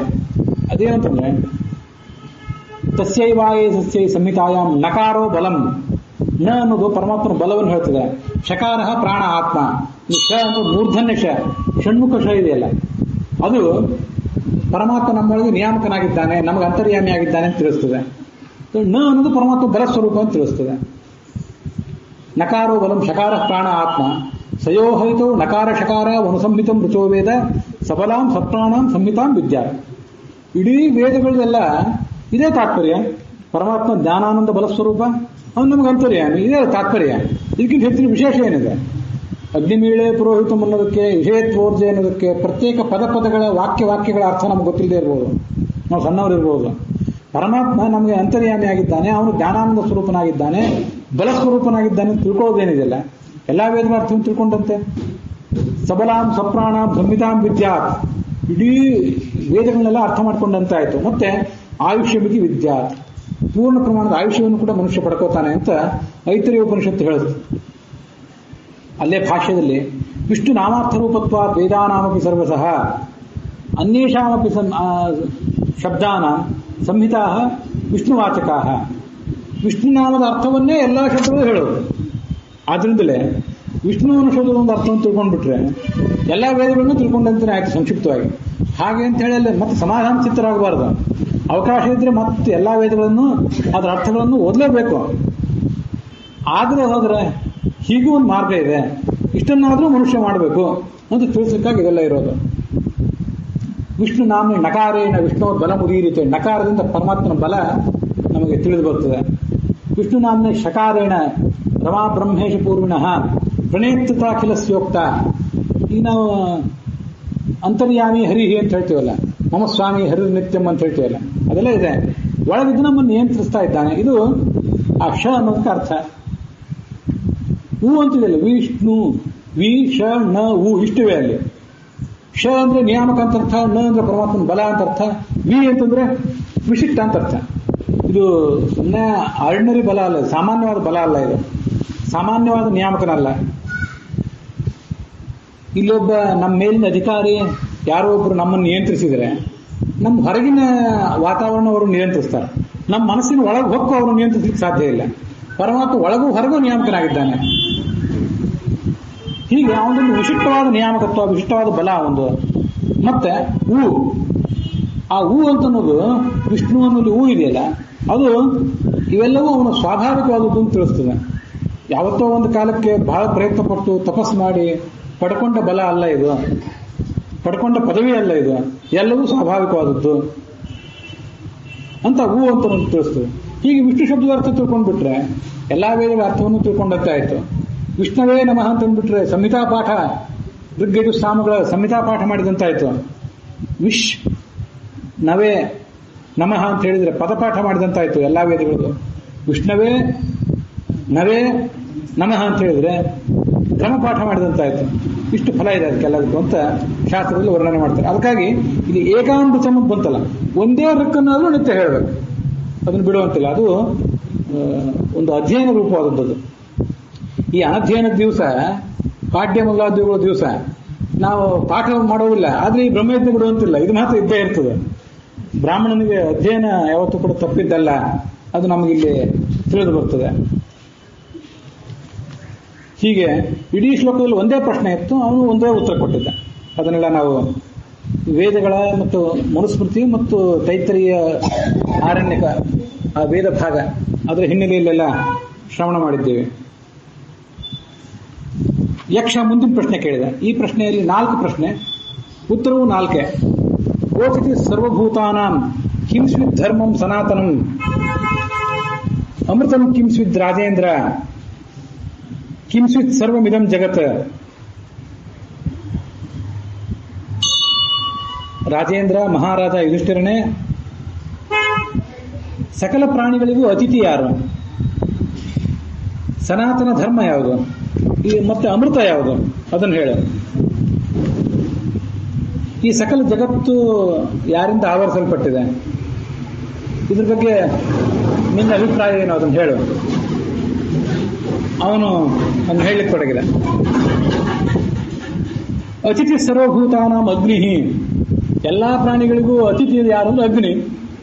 ನಿಮ್ಮ ಮನೆಗೆ ಇವತ್ತು ಅತಿಥಿ ಬರದೇ ಇರ್ಬೋದು, ಬೇರೆ ಯಾರೋ ಅತಿಥಿ ಹೊರ ಊರಿನಿಂದ. ಎಲ್ಲಾರ ಮನೆಗೂ ಎಲ್ಲಾ ಕಡೆ ಅತಿಥಿಗಳು ಹೇಗೆ ಬರ್ಲಿಕ್ಕೆ ಸಾಧ್ಯ? ಆ ಕಾಲದಲ್ಲಿ ಬರ್ತಿದ್ರು, ಈ ಕಾಲದಲ್ಲಿ ಬಾ ಅಂದ್ರೆ ಬರ್ತಾರಷ್ಟೇ. ಹಾಗಾಗಿ ಪ್ರತಿಯೊಬ್ಬರಿಗೂ ಪ್ರತಿಯೊಂದು ಮನೆಗೂ ಅತಿಥಿ ಎಲ್ಲಿಂದ ಬರ್ಲಿಕ್ಕೆ ಸಾಧ್ಯ? ಆದ್ರೆ ವಿಚಾರ ಮಾಡಿಬಿಟ್ರೆ ಅಗ್ನಿ ಮಾತ್ರ ಇದ್ದೇ ಇರ್ತಾನೆ. ಎಲ್ಲಿರ್ತಾನೆ ಅಂದ್ರೆ ನಮ್ಮ ಯಜ್ಞ ಕುಂಡದಲ್ಲಿ ಇರ್ತಾನೆ, ಹೊಟ್ಟೆ ಒಳಗಂತೂ ಇದ್ದೇ ಇರ್ತಾನೆ. ಇದು ವಿಷಯ. ನಾವು ಅಗ್ನಿಹೋತ್ರ ಮಾಡದೇ ಇರ್ಬೋದು, ಉಪಾಸನೆ ಮಾಡದೇ ಇರ್ಬೋದು, ಆ ಅಗ್ನಿ ಕುಂಡ ನಮ್ಮ ಮನೆಯಲ್ಲಿ ಇಲ್ಲದೆ ಇರ್ಬೋದು, ಹೊಟ್ಟೆ ಒಳಗಿನ ಅಗ್ನಿ ಮಾತ್ರ ಯಾವತ್ತೂ ತಪ್ಪೋದಿಲ್ಲ. ಕಲಿಯುಗ ಎಷ್ಟೇ ಮುಂದುವರಿಲಿ, ಧರ್ಮ ಎಷ್ಟೇ ಹಾಳಾಗಲಿ, ಯಜ್ಞ ಕುಂಡಗಳು ಹಾಳಾಗಬಹುದು, ಯಜ್ಞ ಮಾಡೋರು ಪುರೋಹಿತರು ಎಲ್ಲರೂ ಹಾಳಾಗಬಹುದು, ಗುಡಿ ಗುಂಡಾರಗಳು ಹಾಳಾಗಬಹುದು, ಹೊಟ್ಟೆ ಒಳಗಿನ ಅಗ್ನಿ ಮಾತ್ರ ಯಾವತ್ತೂ ತಪ್ಪೋದಿಲ್ಲ. ಇದು ಅತಿಥಿ ಸರ್ವಭೂತಾನಾಂ ಅಗ್ನಿ. ಆದ್ರಿಂದ ಆ ಅಗ್ನಿಯ ಆರಾಧನೆ ಮಾತ್ರ ನಾವು ಮಾಡಲೇಬೇಕು. ಇದೆ ಅಹಂ ವೈಶ್ವಾನರೋ ಭೂತ ಪ್ರಾಣಿನಾಂ ದೇಹಮಾಶ್ರಿತಃ ಪ್ರಾಣಾಪಾನ ಸಮಾಯುಕ್ತ ಪ್ರಜಾಮ್ಯನ್ನಂ ಚತುರ್ವಿಧಂ. ಈ ಅಗ್ನಿ ಒಳಗಿದ್ದಾನೆ. ಆ ಅಗ್ನಿ ನಮಗೆ ನಾವು ತಿಂದ ಆಹಾರವನ್ನು ಜೀರ್ಣ ಮಾಡಿಕೊಡ್ತಾನೆ. ಮತ್ತೆ ಅಗ್ನಿ ಅಂದ್ರೆ ಯಾರದು? ಈ ಅಗ್ನಿ ದೇವತೆ ಇವನ್ ಮಾತ್ರ ಅಲ್ಲ, ಪರಮಾತ್ಮನನ್ನೇ ಅಗ್ನಿ ಅಂತ ಅನ್ಬೇಕು. ಅವನನ್ನೇ ಅಗ್ನಿ ಅಂತ ಯಾಕೆ ಅನ್ಬೇಕು? ಅವನು ಈ ಚಲನರಹಿತವಾದ ಜಗತ್ತಿಗೆಲ್ಲ ಚಲನ ಕೊಡುವವನು. ಈ ಜಗತ್ತಿಗೆ, ಇಡೀ ಜಗತ್ತಿಗೂ ಕೂಡ ಚಲನ ಕೊಟ್ಟಂತ ಶಕ್ತಿ ಯಾವುದು? ಪರಮಾತ್ಮನೇ. ಪರಮಾತ್ಮನಿಂದಲೇ ಗಾಳಿಗೆ ಬೀಸುವ ಶಕ್ತಿ, ಅಗ್ನಿಗೆ ಉರಿಯುವ ಶಕ್ತಿ ಪರಮಾತ್ಮನಿಂದಲೇ, ಭೂಮಿಗೆ ಚಲಿಸುವ ಶಕ್ತಿ ಪರಮಾತ್ಮನಿಂದಲೇ.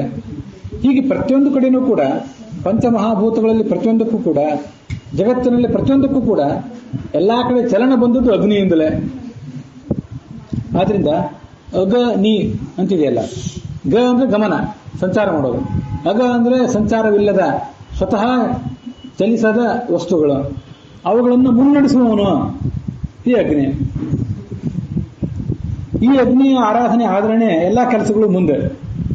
ನಮಗೆ ಹೊಟ್ಟೆ ಹಸಿದಿತ್ತು, ಏಕಾದಶಿ ಮಾಡಿದ್ದು, ಉಪವಾಸ ಬಹಳ ಕಾಲ ಮುಂದುವರಿತು, ಹೊಟ್ಟೆಗೆ ಆಹಾರ ಇಲ್ಲದೆ ತಲೆಗೇನಾದ್ರೂ ಆಹಾರ ಹಾಕ್ತೇನಂತ ಹೋದ್ರೂ ಕೂಡ ಆ ತಲೆಯೂ ಕೂಡ ಕೆಲಸ ಮಾಡೋದಿಲ್ಲ. ಹೊಟ್ಟೆಗೆ ಆಹಾರ ಬಿದ್ದರೆ, ಹೊಟ್ಟೆ ತೃಪ್ತವಾದರೆ ಮುಂದೆ ತಲೆಯೂ ಕೂಡ ಕೆಲಸ ಮಾಡ್ಲಿಕ್ಕೆ ಪ್ರಾರಂಭಿಸ್ತದೆ. ಅದರಿಂದ ಅತಿಥಿ ಸರ್ವಭೂತಾನಾಂ ಅಗ್ನಿ, ಪ್ರತಿಯೊಬ್ಬರಿಗೂ ಕೂಡ ಇದೊಂದು ಅಗ್ನಿ. ಈಗ ನೋಡಿ, ಈ ಅಗ್ನಿ ಆರಾಧನೆಯನ್ನು ಯಾರೂ ತಪ್ಪಿಸೋದೂ ಇಲ್ಲ, ತಪ್ಪಿಸ್ಲಿಕ್ಕೆ ಸಾಧ್ಯವೂ ಇಲ್ಲ. ಬೇರೆ ಅಗ್ನಿಹೋತ್ರ ಉಪಾಸನಾದಿಗಳು ಏನಾದರೂ ಮಾಡಿ ಆಲಸ್ಯದಿಂದ ಮತ್ತೇನೇನೋ ಕಾರಣದಿಂದ, ಕಾಲದ ಪ್ರಭಾವದ ಕಾರಣದಿಂದ ತಪ್ಪಿಸ್ತೇವೆ. ಬಟ್ಟೆ ಆರಾಧನೆಯನ್ನು ಯಾರು ತಪ್ಪಿಸೋರಿದ್ದಾರೆ? ಯಾರೂ ತಪ್ಪಿಸೋದೇ ಇಲ್ಲ. ಇದನ್ನ ನಾವು ಅದರಿಂದ ಏನ್ ಹೇಳ್ತಾರೆ ಅಂತಂದ್ರೆ, ನಾವು ಮಾಡುವ ಭೋಜನ ಮೊದಲಾದವುಗಳನ್ನ ಇದು ಪರಮಾತ್ಮನ ಆರಾಧನೆ ಅಂತ ಮಾಡಬೇಕು. ಹಾಗೆ ಮಾಡಲಿಕ್ಕೆ ಹಾಗೆ ಮಾಡುವ ಮೂಲಕ ನಮ್ಮ ಪ್ರತಿಯೊಂದು ಕೆಲಸವೂ ಕೂಡ ಪರಮಾತ್ಮನ ಆರಾಧನೆ ಅಂತ ಮಾಡುವ ಒಂದು ಅವಕಾಶವನ್ನು ಪರಮಾತ್ಮ ನಮಗೆ ಕೊಟ್ಟಿದ್ದಾನೆ.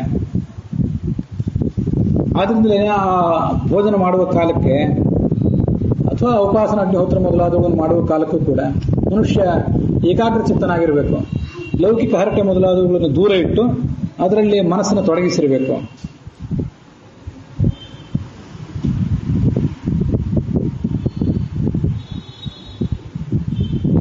ಮುಂದೆ ಅಗ್ನಿ ಸೋಮೋ ಅತಿಥಿ ಸರ್ವಭೂತಾನಾಂ ಅಗ್ನಿ ಸೋಮೋ ಗವಾಮೃತಂ. ಈ ಜಗತ್ತಿನಲ್ಲಿ ಅಮೃತ ಅಂದ್ರೆ ಯಾವುದು? ಗೋವಿನ ಕ್ಷೀರವೇ ಅಮೃತ. ಆಕಳ ಹಾಲೇನಿದೆ ಅದು ವಯಸ್ಕರಿಗೆ, ಮಕ್ಕಳಿಗೆ, ಎಲ್ಲರಿಗೂ ಕೂಡ ಬೇಕೇ ಬೇಕು. ಆದ್ರಿಂದ ಅದನ್ನೇ ಅಮೃತ ಅಂತ ವರ್ಣನೆ ಮಾಡ್ತಾರೆ. ಇದು ಸ್ಥೂಲವಾದ ಅರ್ಥ. ಗೋವು ಅಂದ್ರೆ ಏನು? ಬರೇ ಆಕಳಲ್ಲ. ಗೋ ಶಬ್ದಕ್ಕೆ ಸಂಸ್ಕೃತದಲ್ಲಿ ನೀರು, ಆಕಳು, ಕಿರಣ, ಭೂಮಿ, ಶಾಸ್ತ್ರ, ಮಾತು ಇಷ್ಟೆಲ್ಲ ಅರ್ಥ ಇದೆ. ಹಾಗಾಗಿ ಗೋವು ಅಂತಂದ್ರೆ ಶಾಸ್ತ್ರ ಅಂತ ನಾವು ಇಟ್ಕೊಂಡ್ರೆ ಆ ಶಾಸ್ತ್ರದಿಂದ ಬರುವ ಹಾಲು ಯಾವುದು? ತತ್ವಜ್ಞಾನ ಅನ್ನುವ ಹಾಲೆ, ಅದೇ ಅಮೃತ ಮುಖ್ಯವಾಗಿ. ಮತ್ತೆ ಅವಿನಾಶಿಯಾದ ಈ ಧರ್ಮ ಅಂದ್ರೆ ಯಾವುದು? ಧರ್ಮದ ಬಗ್ಗೆ ವಿವರಿಸುವಂತಂದ್ರೆ ಅವಿನಾಶಿಯಾದಂತಹ ಒಂದು ಧರ್ಮ ಇದೆ. ಕೆಲವು ಧರ್ಮಗಳು ಆಯಾ ಕಾಲಕ್ಕೆ ಸಂಬಂಧಪಟ್ಟಂತಹ ಧರ್ಮಗಳು, ಆಯಾ ಕಾಲಕ್ಕೆ ಧರ್ಮಾಚರಣೆ ಮಾಡ್ತೀವಿ, ಆಮೇಲೆ ಅದನ್ನು ಬಿಟ್ಟು ಬಿಡ್ತೇವೆ. ಆದರೆ ಕೆಲವು ಧರ್ಮಗಳು ಯಾವ ಕಾಲಕ್ಕೂ ಧರ್ಮಗಳೇ. ಸತ್ಯಂ ವದ, ಧರ್ಮಂ ಚರ, ಸತ್ಯವನ್ನು ಆಡು, ಧರ್ಮವನ್ನು ಆಚರಣೆ ಮಾಡು, ಮಾತೃದೇವೋ ಭವ ಪಿತೃದೇವೋ ಭವ, ಸ್ವಾಧ್ಯಾಯ ಪ್ರವಚನಾಭ್ಯಾಂ ನ ಪ್ರಮದಿತವ್ಯಂ, ಎಂದು ಸ್ವಾಧ್ಯಾಯ ಮತ್ತು ಪ್ರವಚನಗಳನ್ನು ಬಿಡಬೇಡ ಅಂತ ಹೇಳಿದ ಮಾತುಗಳೆಲ್ಲ ಇವೆ. ಇವು ಯಾವ ಕಾಲಕ್ಕೂ ಕೂಡ ಮನುಷ್ಯನಿಗೆ ಧರ್ಮವೇ. ಒಂದು ಕಾಲಕ್ಕೆ ಒಂದು ಯಾವುದೋ ಧರ್ಮ ಆಗಿರ್ತದೆ, ಮತ್ತೊಂದು ಕಾಲಕ್ಕೆ ಅದನ್ನು ಬಿಡಬಹುದಾಗಿರ್ತದೆ. ಆದರೆ ಎಂದೂ ಬಿಡದೇ ಇರುವ ಧರ್ಮವೇ ಮುಖ್ಯವಾದ ಧರ್ಮ ಅಂತ ಅದನ್ನ ಅವನು ವಿವರಿಸಿ ಹೇಳಿದ. ಸನಾತನೋ ಮೃತೋ ಧರ್ಮ.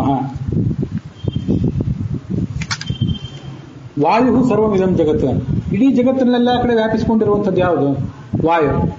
ಆ ವಾಯು ಇರೋದ್ರಿಂದಲೇ ಈ ಪ್ರತಿಯೊಂದು ಕಡೆನೂ ಕೂಡ ಪ್ರತಿಯೊಂದು ಪ್ರಾಣಿಯ ಚಟುವಟಿಕೆಯೂ ನಡೀತದೆ. ಮತ್ತು ನಮ್ಮೊಳಗೂ ಕೂಡ ಹೃದಯದಲ್ಲಿ ಪ್ರಾಣ ಇದೆ, ಅಪಾನ ಇದೆ. ಅಪಾನ ಇರೋದ್ರಿಂದ ಮಲಮೂತ್ರ ವಿಸರ್ಜನೆ ಆಗ್ತದೆ. ನಾಭಿಯಲ್ಲಿ ಸಮಾನ ಇದ್ದಾನೆ, ಉದಾನ ಅಂತ ಹೇಳಿ ಕಂಠದಲ್ಲಿದ್ದಾನೆ. ವ್ಯಾನ ಸರ್ವ ಶರೀರಕ, ಇಡೀ ಶರೀರದೆಲ್ಲ ವ್ಯಾನ ಇದ್ದಾನೆ. ಅವನು ಸಂಚಾರ ಮಾಡುವುದರಿಂದಲೇ ಇವೆಲ್ಲ ಕೆಲಸಗಳು ನಡೀತವೆ. ಬದುಕಿದ್ದೇವೆ, ಮಲಮೂತ್ರ ವಿಸರ್ಜನೆ ಆಗ್ತದೆ, ತಿಂದಿದ್ದು ಜೀರ್ಣ ಆಗ್ತದೆ, ಕೈ ಕಾಲುಗಳ ಚಲನೆ ಆಗ್ತದೆ. ಇದು ನಮ್ಮ ಶರೀರಕ್ಕೆ ಸಂಬಂಧಪಟ್ಟಂತೆ ಆಯಿತು. ಇಡೀ ಜಗತ್ತಿನಲ್ಲಿ ಎಲ್ಲಾ ಕಡೆಯೂ ಕೂಡ ವಾಯುವಿನಿಂದ ಚಲನೆ ಆಗ್ತಾ ಹೋಗ್ತದೆ, ಜಗತ್ತೆಲ್ಲ ಮುನ್ನಡೀತಾ ಹೋಗ್ತದೆ. ಇದು ವಾಯುವಿನ ಮಹತ್ವ. ಇಲ್ಲಿಯೂ ಕೂಡ ವಾಯು ಅಂತಂದ್ರೆ ಕೇವಲ ಪ್ರವಾಹ ವಾಯು ಅಂತ ಇಟ್ಕೊಳ್ಳದೆ ಮುಖ್ಯ ಪ್ರಾಣ ಅಂತ ಇಟ್ಕೊಳ್ಬೇಕು. ಆ ಮುಖ್ಯ ಪ್ರಾಣನೂ ಅಲ್ಲದೆ ಮಹಾವಾಯು, ಅತ್ಯಂತ ದೊಡ್ಡ ಪ್ರಾಣನಾದಂಥ ಪರಮಾತ್ಮ ಇದ್ದಾನಲ್ಲ, ಅವನು ವಾಯು ಅಂತ ತಿಳ್ಕೊಳ್ಬೇಕು. ವಾ ಅಂತಂದ್ರೆ ಆ ಜ್ಞಾನ ಅಂತ ಅರ್ಥ. ಆ ಜ್ಞಾನ ಮತ್ತೆ ಸಂಚಾರ ಇದೆಲ್ಲವೂ ಕೂಡ ಅವನ ಸ್ವಭಾವ, ಎಲ್ಲ ಕಡೆ ಅವನಿದ್ದೇ ಇದ್ದಾನೆ, ಹೀಗದರ ಅರ್ಥ. ಈ ಅಗ್ನಿ ಆರಾಧನೆ ಬಗ್ಗೆ ನಾವಿಲ್ಲಿ ನೋಡಿದ್ವಲ್ಲ ಈ ಶ್ಲೋಕದಲ್ಲಿ. ಅತಿಥಿ, ಅಗ್ನಿಯೇ ಒಂದು ಅತಿಥಿ ಅಂತೇಳಿ. ನಮ್ಮ ಹೊಟ್ಟೆಯಲ್ಲಿರುವ ಅಗ್ನಿ, ಯಜ್ಞಕುಂಡದಲ್ಲಿರುವ ಅಗ್ನಿ, ಇದೆಲ್ಲ ನೋಡಿದ್ದೇವೆ. ಈ ಅಗ್ನಿ ಆರಾಧನೆಗೆ ಒಂದು ಮಹತ್ವ ಎಷ್ಟಿದೆ ಅಲ್ಲ, ಇದನ್ನ ಗೀತಾ ಪ್ರಸ್ಥಾನದಲ್ಲಿ ಒಂದು ಕಡೆ ಆಚಾರ್ಯರು ಉಲ್ಲೇಖ ಮಾಡಿದ್ದಾರೆ. ಯಜ್ಞಗಳ ಮಹತ್ವ ಎಂಥದ್ದು ಅಂತ ಹೇಳಿ. ಇದು ಯಾವುದೋ ಆದಿತ್ಯ ಪುರಾಣದಲ್ಲೋ ಎಲ್ಲೋ ಒಂದು ಕಡೆ ಬರುವಂತಹ ಒಂದು ಶ್ಲೋಕ. ಅಗ್ನೌ ಪ್ರಾಸ್ತಾಹುತಿ ಸಮ್ಯಕ್ ಆದಿತ್ಯಂ ಪ್ರತಿಷ್ಠತೆ ಆದಿತ್ಯಾಜ್ಜಾಯತೆ ವೃಷ್ಟಿ ವೃಷ್ಟೇರನ್ನಂ ತತಃ ಪ್ರಜಾಹ ಅಂತ ಒಂದು ಶ್ಲೋಕ. ನಾವು ಅಗ್ನಿಗೆ ಆಹುತಿ ಹಾಕ್ತೇವಲ್ಲ, ತುಪ್ಪ ಮತ್ತು ಅನೇಕ ಪದಾರ್ಥಗಳು ಇವೆಲ್ಲ ವ್ಯರ್ಥ, ಯಾಕೆ ಇಂಥದನ್ನೆಲ್ಲ ಮಾಡಬೇಕು ಅಂತ ಆಕ್ಷೇಪ ಮಾಡುವವರು ಕೆಲವರು ಇರ್ತಾರೆ. ಅದಕ್ಕೆಲ್ಲ ಒಂದು ಸಾರ್ಥಕತೆ ಏನು ಅನ್ನೋದನ್ನ ಶಾಸ್ತ್ರ ಹೇಳ್ತದೆ. ದೇವತೆಗಳು ಎಲ್ಲೋ ಸ್ವರ್ಗ ಲೋಕದಲ್ಲಿದ್ದವರು ತೃಪ್ತರಾಗ್ತಾರೆ ಅಂತ ಇರಲಿ, ಇದನ್ನ ಅಗ್ನಿಯಲ್ಲಿ ಹಾಕಿದ ಆಹುತಿಗಳು ಹೇಗೆ ಕೆಲಸ ಮಾಡ್ತವೆ ಅಂತ ಅನ್ನೋದನ್ನ ಭೌತಶಾಸ್ತ್ರದ ಪ್ರಕಾರ ನಿರೂಪಿಸುವಂತ ಒಂದು ಶ್ಲೋಕ ಇದೆ. ಇದು ಮಹಾಭಾರತದಲ್ಲಿ ಬಂದದ್ದಲ್ಲ, ಯಾವುದೋ ಪುರಾಣದಲ್ಲಿ ಬಂದದ್ದು. ಗೀತಾ ಭಾಷ್ಯದಲ್ಲಿ ಅದನ್ನ ಆಚಾರ್ಯ ಉಲ್ಲೇಖ ಮಾಡಿದ್ದಾರೆ. ಈ ಮಹಾಭಾರತದ ವ್ಯಾಖ್ಯಾನದಲ್ಲಿ ಕೂಡ ಆ ಶ್ಲೋಕವನ್ನು ತಗೊಂಡಿದ್ದಾರೆ. ಅದೇನಂದ್ರೆ, ಅಗ್ನವು ಪ್ರಾಸ್ತಾಹುತಿ, ನಾವು ಅಗ್ನಿಯಲ್ಲಿ ಆಹುತಿ ಹಾಕ್ತೇವಲ್ಲ, ತುಪ್ಪದ್ದು, ಅನ್ನದ್ದು, ಪಾಯಸದ್ದು, ಇದೆಲ್ಲ ಆಹುತಿ ಎಲ್ಲಿ ಹೋಗ್ತದೆ? ನಾವನ್ನ ಯಾವ ತರ ವಿಚಾರ ಮಾಡಿದ್ದೇವೆ? ಮೊದಲದು ಸುಡ್ತದೆ, ಸುಟ್ಟು ಹೊಗೆ ಹಾಕ್ತೀವಿ. ಹೊಗೆ ಎಲ್ಲಿ ಹೋಗ್ತದೆ? ವಾತಾವರಣಕ್ಕೆ ಹೋಗಿ ಸೇರ್ಕೋತದೆ. ನಮಗೆ ಗೊತ್ತಿರುವಂತೆ ಆ ವಾತಾವರಣ, ಈ ನೀರು, ಪೃಥ್ವಿ, ಇದರಲ್ಲೆಲ್ಲ ಆ ಹೊಗೆ ಸೇರ್ಕೊಂಡು ಅದನ್ನು ಶುದ್ಧ ಮಾಡ್ತದೆ ಅಂತ ನಮ್ಗೆ ಗೊತ್ತು. ಆದ್ರಿಂದಲೇ ವಾತಾವರಣದಲ್ಲಿರುವ ಪ್ರದೂಷಣ, ಪೊಲ್ಯೂಷನ್ ಇದೆಲ್ಲ ಸ್ವಚ್ಛ ಆಗ್ತದೆ. ಕೃಷಿಗಳಿಗೆ, ಕೃಷಿ ಜಮೀನುಗಳಿಗೆ, ಗಿಡ ಮರಗಳಿಗೆಲ್ಲ ಈ ಹೊಗೆ ಬಹಳ ಉಪಯುಕ್ತ ಅಂತೆಲ್ಲ ನಾವು ಕೇಳಿದ್ದೀವಿ. ಆಧುನಿಕ ಸಂಶೋಧನೆಗಳದೆಲ್ಲ ದೃಢಪಡಿಸಿವೆ. ನಮಗೆ ಮತ್ತೊಂದು ಗೊತ್ತಿರಬೇಕು, ಅಗ್ನೌ ಪ್ರಾಸ್ತಾಹುತಿ ಸಮ್ಯಕ್ ಆದಿತ್ಯ ಉಪತಿಷ್ಠತೆ. ಅಗ್ನಿಯಲ್ಲಿ ಹಾಕಿದ ಆಹುತಿ ಸೂರ್ಯನಿಗೆ ಹೋಗಿ ಸೇರ್ತದೆ, ಸೂರ್ಯನ ಕಿರಣಗಳನ್ನು ಅದು ಸಂಪರ್ಕಿಸ್ತದೆ. ಎಲ್ಲಿದೆ ಸೂರ್ಯನ ಕಿರಣಗಳು? ಅದೆಲ್ಲೋ 8 ಕೋಟಿ ಕಿಲೋಮೀಟರ್ ದೂರದಲ್ಲೇ ಸೂರ್ಯ ಇದ್ದಾನೆ. ಆದರೆ ಅವನ ಕಿರಣಗಳಲ್ಲೂ ಇವೆ ಅಲ್ಲ, ಅವನ ಬೆಳಕು ಈ ಎಲ್ಲಾ ಕಡೆ ಅದಿದ್ದೇ ಇದೆ. ಆದ್ರಿಂದಲೇ ಆ ಅಗ್ನಿಯಲ್ಲಿ ಹಾಕುವ ಆಹುತಿ ಆ ಸೂರ್ಯನ ಕಿರಣಗಳ ಸಂಪರ್ಕ ಪಡ್ಕೋತದೆ. ಆದಿತ್ಯ ಜಾಯತೆ ವೃಷ್ಟಿ, ಆ ಮೂಲಕ ಸೂರ್ಯನ ಕಿರಣಗಳು ನಮಗೆ ಮಳೆ ಕೊಡ್ತವೆ. ವೃಷ್ಟೇ ಅನ್ನಂ, ಮಳೆ ಬಂದ್ರೆ ಬೆಳೆ, ತತಃ ಪ್ರಜಾ, ಆಮೇಲೆ ಪ್ರಜೆಗಳು. ಆದ್ರಿಂದಲೇ ಈ ಅಗ್ನಿಯಲ್ಲಿ ಆಹುತಿ ಮಾಡ್ತೇವಲ್ಲ, ಅಪರಾತ್ರಿ ಹೋಮ ಮಾಡೋರು ಕೆಲವರು ಇದ್ದಾರೆ. ಅಪರಾತ್ರಿ ಹೋಮ ಮಾಡಿ ಯಾವತ್ತೂ ಏನು ಉಪಯೋಗ ಇಲ್ಲ. ಅದು ಒಂದೇನೋ ಕೆಲವು ಫ್ಯಾಷನ್ ಇತ್ತೀಚೆಗೆ ಬೆಳೆದಿರ್ತದೆ ಅಲ್ಲಲ್ಲಿ. ಅದು ಏನು ಅಂತ ಕೇಳಿದ್ರೆ, ನಾವು ಬೆಳಿಗ್ಗೆ ರಾತ್ರಿ 12 ಗಂಟೆಗೆ ಹೋಮ ಮಾಡೋದು, ಬೆಳಿಗ್ಗೆ 3-4 ಗಂಟೆಗೆ ಹೋಮ ಮಾಡೋದು. ಅದೇಂದ್ರೆ ಅವಾಗ ವಾತಾವರಣ ಬಹಳ ಶಾಂತವಾಗಿರ್ತದೆ, ಅದಕ್ಕೆ ನಮ್ಗೆ ಹೋಮ ಮಾಡ್ಲಿಕ್ಕೆ ಬಹಳ ಅನುಕೂಲ ಆಗ್ತದೆ ಅಂತ ಅವ್ರದ್ದೊಂದೇನೋ ಆಲೋಚನೆ. ಹಾಗಲ್ಲ, ಅದು ಸೂರ್ಯನ ಕಿರಣ ಒಂದು ಸೇರ್ಬೇಕಲ್ಲ. ಆದ್ರಿಂದ ಯಥಾಕಾಲದಲ್ಲಿ, ಉಚಿತವಾದ ಕಾಲದಲ್ಲಿ ಅದನ್ನೆಲ್ಲ ಮಾಡಬೇಕು. ಅಗ್ನಿಹೋತ್ರ, ಉಪಾಸನ, ಬೇರೆ ಬೇರೆ ಯಜ್ಞಗಳು ಇತ್ಯಾದಿ ಎಲ್ಲವನ್ನೂ ಕೂಡ ಈ ಉಚಿತವಾದಂತಹ ಕಾಲದಲ್ಲಿ ಮಾಡಬೇಕು. ಹೀಗೆ ಆದಿತ್ಯ ಪುರಾಣವೋ ನರಸಿಂಹ ಪುರಾಣವೋ ಯಾವುದೋ ಒಂದು ಪುರಾಣದಲ್ಲಿ ಬರುವಂತಹ ಒಂದು ಶ್ಲೋಕ ಅದು. ಆಚಾರ್ಯರು ಗೀತಾ ವ್ಯಾಖ್ಯಾನದಲ್ಲಿ ಉಲ್ಲೇಖ ಮಾಡಿದಂತಹ ಒಂದು ಶ್ಲೋಕ. ಹೀಗೆ ಅಗ್ನಿಯಲ್ಲಿ ಮಾಡುವ ಆರಾಧನೆಗೆ ಇಷ್ಟೊಂದು ಮಹತ್ವ ಇದೆ ಅಂತನ್ನೋದನ್ನ ನಾವು ಗಮನಿಸಬೇಕು.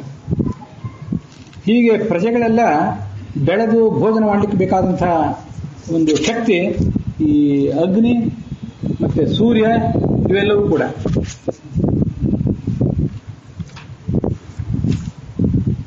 ತತಃ ಪ್ರಜಾಹ ಅಂತ ನೋಡಿ ಕೊನೆಗೊಂದು ಮಾತು. ಪ್ರಜೆಗಳು ಒಂದು ಯಾರು ನಾವೆಲ್ಲ, ನಾವು ಹುಟ್ಟುವರಿದ್ದೇವಲ್ಲ. ಪ್ರಜೆಗಳು ಅಂದ್ರೆ ಸಂತಾನಗಳು ಅಂತ ಒಂದು ಅರ್ಥ. ಸಾಮಾನ್ಯ ಅನೇಕ ಕಡೆ ವೇದಗಳಲ್ಲಿ ಪ್ರಜಾಹ, ಪ್ರಜಾನಾತ್ಮೋತಿ, ಪ್ರಜೆಗಳನ್ನು ಪಡ್ಕೋತಾನೆ ಅಂತ ಹೀಗೆಲ್ಲ ಬರ್ತದೆ. ಇಂಥದನ್ನೆಲ್ಲ ಮಾಡಿ ಪ್ರಜೆಗಳನ್ನು ಪಡ್ಕೊಳ್ತಾನೆ. ಏನು ಪ್ರಜೆಗಳನ್ನು ಪಡ್ಕೊಳ್ಳೋದು ಅಂದ್ರೆ ಏನು? ದೊಡ್ಡ ಪ್ರಮಾಣದ ಸಂತಾನ ಪಡ್ಕೊಳ್ಳೋದು ಅಂತ ಅಷ್ಟೇ ಅರ್ಥನ? ಹಾಗಲ್ಲ.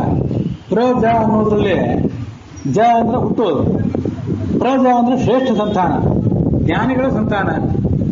ಆ ಜ್ಞಾನಿಗಳಾದಂತಹ ಪ್ರಜೆಗಳ ಉತ್ಪತ್ತಿಗೆ ಇವೆಲ್ಲ ಕಾರಣ.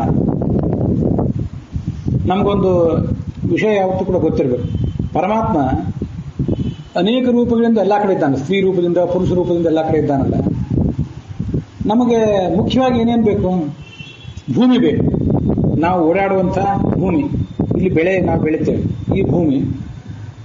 ಮತ್ತೆ ಆ ಭೂಮಿಯಲ್ಲಿ ಬೆಳೆ ಬಿತ್ತಲಿಕ್ಕೆ, ಆ ಬೆಳೆ ಬೆಳಿಲಿಕ್ಕೆಲ್ಲ ಸೂರ್ಯನ ಬೆಳಕಬೇಕು. ಇದಾದ್ಮೇಲೆ ಶಾಸ್ತ್ರಗಳು ಬೇಕು ನಮಗೆ. ಸಾರಚಂದ್ರ ಪರಮಾತ್ಮನ 3 ಸ್ತ್ರೀ ರೂಪಗಳು ಈ 3ರಲ್ಲೂ ಇವೆ. ಎಲ್ಲಿವೆ? ಪೃಥ್ವಿಯಲ್ಲಿ ಪರಮಾತ್ಮನ ಸ್ತ್ರೀ ರೂಪ ಇದೆ. ಇದು ಛಾಂದೋಗ್ಯ ಉಪನಿಷತ್ತಿನ ಭಾಷೆಯಲ್ಲಿ ಇದನ್ನೆಲ್ಲ ವರ್ಣನೆ ಮಾಡ್ತಾನೆ. ಪರಮಾತ್ಮನ ಹಳದಿ ಬಣ್ಣದ ರೂಪ ಆ ಪೃಥ್ವಿಯಲ್ಲಿ ಸ್ಥಿತವಾಗಿದೆ. ಈ ಒಂದು ಪರಮಾತ್ಮ ಸ್ತ್ರೀ ರೂಪದಿಂದ ಇದ್ದಾನಲ್ಲ, ಅದರದ್ದೇನು ಸಾರ್ಥಕತೆ ಅಂತಂದ್ರೆ, ಯಾವತ್ತು ಪೋಷಣೆ ಮಾಡುವವಳು, ಸಂತಾನವನ್ನು ಬೆಳೆಸುವವಳು ಸ್ತ್ರೀ. ಪರಮಾತ್ಮ ಪುರುಷ ರೂಪನೂ ಹೌದು, ಪುರುಷ ರೂಪನೂ ಹೌದು, ಸ್ತ್ರೀ ರೂಪನೂ ಹೌದು. ನೈನಂ ವಾಚ ಸ್ತ್ರೀಯಂ ಬ್ರುವನ್ ನೈನಂ ಅಸ್ತ್ರೀ ಪುಮಾನ್ ಬ್ರುವನ್. ಯಾರು ಈ ಪರಮಾತ್ಮನ ಕೇವಲ ಸ್ತ್ರೀ ಅಂತ ತಿಳ್ಕೊಂಡಿರ್ತಾನೆ ಅವನು ಅಜ್ಞಾನಿ. ಯಾರು ಕೇವಲ ಪರಮಾತ್ಮನ ಪುರುಷ ಅಂತ ಮಾತ್ರ ತಿಳ್ಕೊಂಡಿರ್ತಾರೆ ಅವರು ಅಜ್ಞಾನಿಗಳೇ. ಆದ್ರೆ ಪರಮಾತ್ಮ ಸ್ತ್ರೀಯೂ ಹೌದು ಪುರುಷನೂ ಹೌದು ಅಂತ ಯಾರು ತಿಳ್ಕೊಂಡಿರ್ತಾರೆ ಅವರು ಜ್ಞಾನಿಗಳು ಅಂತ ಐತರೇಯ ಉಪನಿಷತ್ತು ವರ್ಣನೆ ಮಾಡ್ತದೆ. ಸ್ತ್ರೀ ರೂಪೋ ಹಯಶೀರ್ಷಕ. ನಮಗೆ ಭೂಮಿ ಸೂರ್ಯ. ಗಾಯತ್ರ್ಯಾಂ ಸಂಸ್ಕೃತೋ ವಿಷ್ಣು ಸ್ತ್ರೀ ರೂಪ. ಗಾಯತ್ರಿಯಲ್ಲಿ ನಾವು ನಿತ್ಯ ಗಾಯತ್ರಿ ಜಪ ಮಾಡ್ತೀವಲ್ಲ, ಅಲ್ಲಿ ಪರಮಾತ್ಮನ ಈ ರೂಪಗಳೆಲ್ಲ ಚಿಂತನೆ ಮಾಡಬೇಕು ಅಂತ ಶಾಸ್ತ್ರ ಹೇಳಿದೆ. ಪರಮಾತ್ಮ ಈ ಸೂರ್ಯನಲ್ಲಿ ಪ್ರಕಾಶಮಾನವಾದಂತಹ, ಸೂರ್ಯನಂತೆ ಪ್ರಕಾಶಮಾನವಾದ ಒಂದು ಸ್ತ್ರೀ ರೂಪ ಇದೆ. ಆಮೇಲೆ ಈ ಭೂಮಿಯಲ್ಲಿ ಹಳದಿ ಬಣ್ಣದ ಒಂದು ಸ್ತ್ರೀ ರೂಪ ಇದೆ. ಶಾಸ್ತ್ರಗಳಲ್ಲಿಯೂ ಕೂಡ, ವಾಣಿಯಲ್ಲಿ, ಮಾತಿನಲ್ಲಿ, ಶಾಸ್ತ್ರದ ಮಾತು, ನಮ್ಮ ಮಾತು, ಎಲ್ಲ ಮಾತುಗಳಲ್ಲೂ ಕೂಡ ಪರಮಾತ್ಮನ ಹಯಗ್ರೀವಿ ರೂಪ ಇದೆ. ಹಯಗ್ರೀವ ರೂಪ ಅಂದ್ರೆ ಗಂಡು ರೂಪ, ಹಯಗ್ರೀವಿ ಅಂದ್ರೆ ಪರಮಾತ್ಮನ ಹೆಣ್ಣು ರೂಪ. ಸ್ತ್ರೀ ರೂಪ, ಒಂದು ಸ್ತ್ರೀ ದೇಹ, ಅದಕ್ಕೆ ಕುದುರೆಯ ಮುಖ. ಇಂಥದೊಂದು ಸ್ತ್ರೀ ರೂಪೋ ಹಯಶೀರ್ಷವಾನ್ ಗಾಯತ್ರ್ಯಾಂ ಸಂಸ್ಕೃತೋ ವಿಷ್ಣು ಹೀಗೆಲ್ಲ ಆ ಛಾಂದೋಗ್ಯ ಉಪನಿಷತ್ನಲ್ಲಿ ವರ್ಣನೆ ಮಾಡಿದ್ದು ಕೇಳಿಸ್ತದೆ. ಪರಮಾತ್ಮ ಸ್ತ್ರೀ ರೂಪನಾಗಿ ಈ ಭೂಮಿಯಲ್ಲಿ ಮತ್ತೆ ಸೂರ್ಯಮಂಡಲದಲ್ಲಿ ಮತ್ತೆ ನಮ್ಮ ಮಾತಿನಲ್ಲಿ ಇದ್ದು ನಮಗೆ ಬೆಳೆ ಕೊಡ್ತಾನೆ, ಬೆಳೆ ಬೆಳೆಯುವಂತೆ ಮಾಡ್ತಾನೆ, ಮತ್ತೆ ನಮ್ಮ ಆ ಶಾಸ್ತ್ರದ ಜ್ಞಾನ ನಮ್ಗೆ ಆಗುವಂತೆ ಕೂಡ ಮಾಡ್ತಾನೆ. ಇದೆಲ್ಲ ಆ ಪರಮಾತ್ಮನ ಒಂದು ವೈಶಿಷ್ಟ್ಯ ಅಂತ ಶಾಸ್ತ್ರದಲ್ಲಿ ವಿವರಿಸ್ತಾರೆ.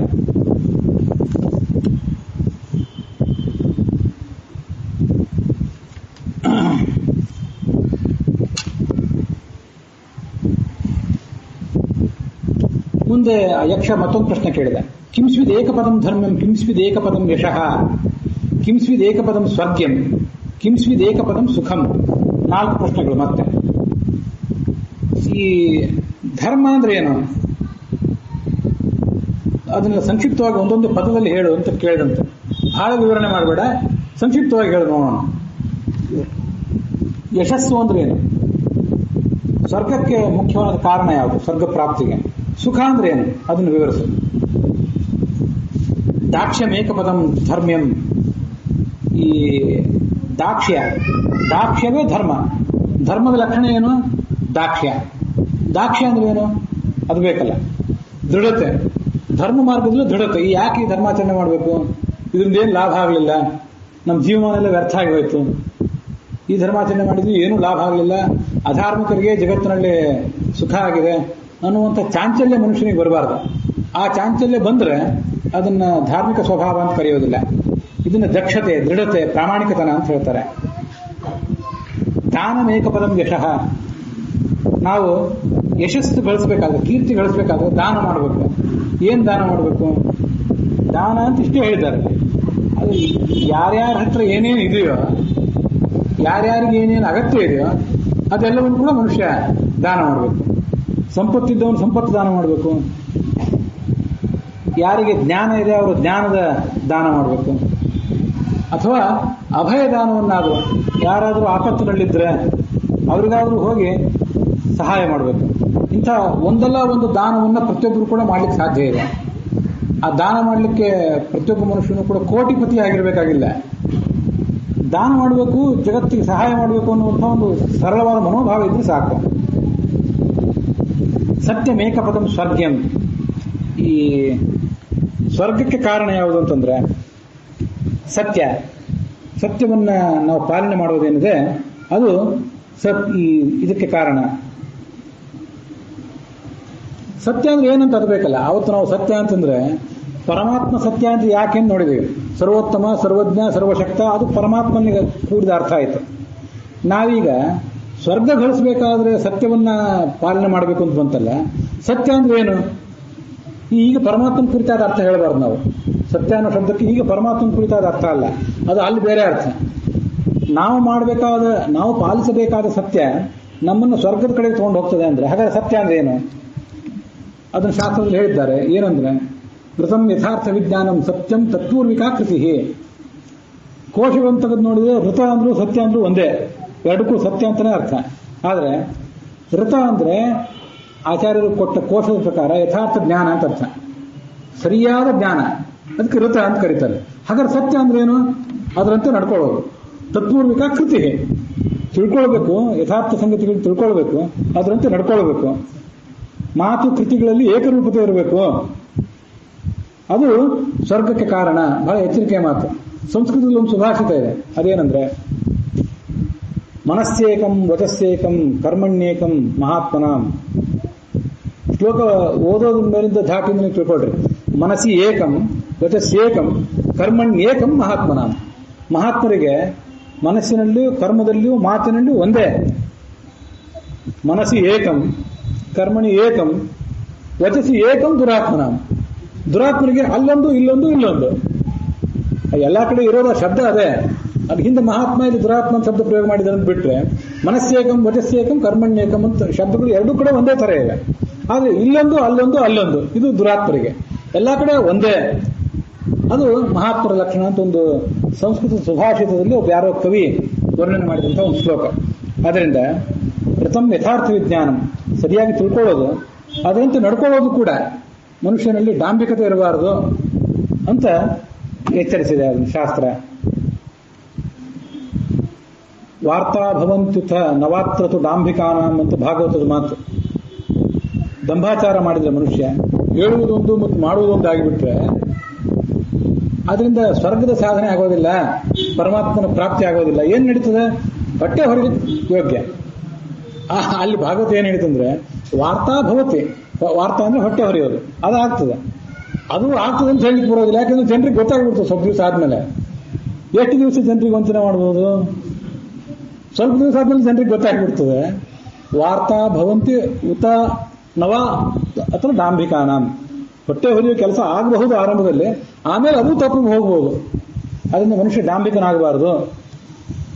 ಅದು ಮಹಾಭಾರತದಲ್ಲಿ ಶಾಂತಿ ಪರ್ವದಲ್ಲೇ ಬರುವ ಒಂದು ಮಾತು. ಈಗ ನೋಡ್ರಿ, ಎಷ್ಟು ಶಾಸ್ತ್ರ ಎಷ್ಟು ಅಗಾಧವಾಗಿದೆ, ಎಷ್ಟು ಕಠಿಣವಾಗಿದೆ, ಧರ್ಮಾಚರಣೆ ಎಷ್ಟು ಕಠಿಣವಾಗಿದೆ, ಅಷ್ಟೇ ಸರಳವೂ ಆಗಿದೆ. ಅದು ಹೇಗೆ ಅಂತಂದ್ರೆ ಸರ್ವಂ ಜಿಹ್ಮಂ ಮೃತ್ಯುಪದಂ ಆರ್ಜವಂ ಬ್ರಹ್ಮಣ ಪದಂ ಏತಾವಾನ್ ಜ್ಞಾನ ವಿಷಯ ಕಿಂ ಪ್ರಲಾಪ ಕರಿಷ್ಯತೆ ಅಂತ ಒಂದು ಶಾಸ್ತ್ರದ ಮಾತು. ಮಹಾಭಾರತದ್ದೇ ಶಾಂತಿ ಪರ್ವದಲ್ಲಿ ಬರೋ ಮಾತು. ನಾವು ಅಧಃಪತನಕ್ಕೆ ಗುರಿ ಆಗಬಾರ್ದು. ಏನ್ ಮಾಡಬೇಕು? ಪರಮಾತ್ಮನ ಸನ್ನಿಧಿ ಪಡ್ಕೊಳ್ಬೇಕು. ಏನ್ ಮಾಡಬೇಕು ಅದನ್ನ ಹೇಳ್ರಿ ಅಂತಂದ್ರೆ ಸರ್ವಂ ಜಿಹ್ಮಂ. ಜಿಹ್ಮ ಅಂದ್ರೆ ಕುಟಿಲತೆ, ಆಷಾಢಭೂತಿತನ, ಎಲ್ಲಾ ತರದ ಕಪಟತೆ ಏನಿದೆ ಆ ಕಪಟತೆಯನ್ನು ನಾವು ಕೈ ಬಿಡದೆ ಹೋದ್ರೆ ಅದು ನಮ್ಮ ಅಧಃಪತನಕ್ಕೆ ಕಾರಣ. ಇಷ್ಟೇ. ಎಲ್ಲಾ ತರದ ಕಪಟತೆಗಳು, ಅವೆಲ್ಲಾ ತರದ ಕಪಟತೆ, ಆರ್ಥಿಕ ಕಪಟತೆ, ಧಾರ್ಮಿಕ ಕಪಟತೆ, ಆಧ್ಯಾತ್ಮಿಕ ಕಪಟತೆ, ಆ ಎಲ್ಲಾ ಕಾಪಟ್ಯವೂ ಕೂಡ ಅಧಃಪತನಕ್ಕೆ ಕಾರಣ.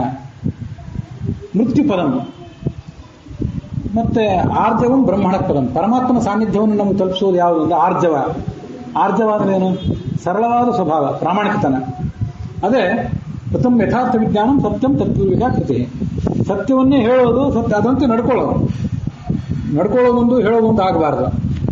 ಹೀಗೆ ಮಹಾಭಾರತವನ್ನು ಎಚ್ಚರಿಸಿದೆ. ಏತಾವಾನ್ ಜ್ಞಾನ ವಿಷಯ. ಒಟ್ಟಾರೆ ಶಾಸ್ತ್ರಗಳ ಸಾರ ಏನು? ಒಂದು ಸಾರವಾಕ್ಯ ಹೇಳಿ ನೋಡೋಣ. ಇಷ್ಟೇ. ಆಷಾಢಭೂತಿತನ ಬೇಡ, ಹಿಪಾಕ್ರಸಿ ಬೇಡ, ಪ್ರಾಮಾಣಿಕತನ ಇರಲಿ. ಇಡೀ ಫಿಲಾಸಫಿಗಳ ಸಾರ ಇದು, ಏತಾವಾನ್ ಜ್ಞಾನ ವಿಷಯ.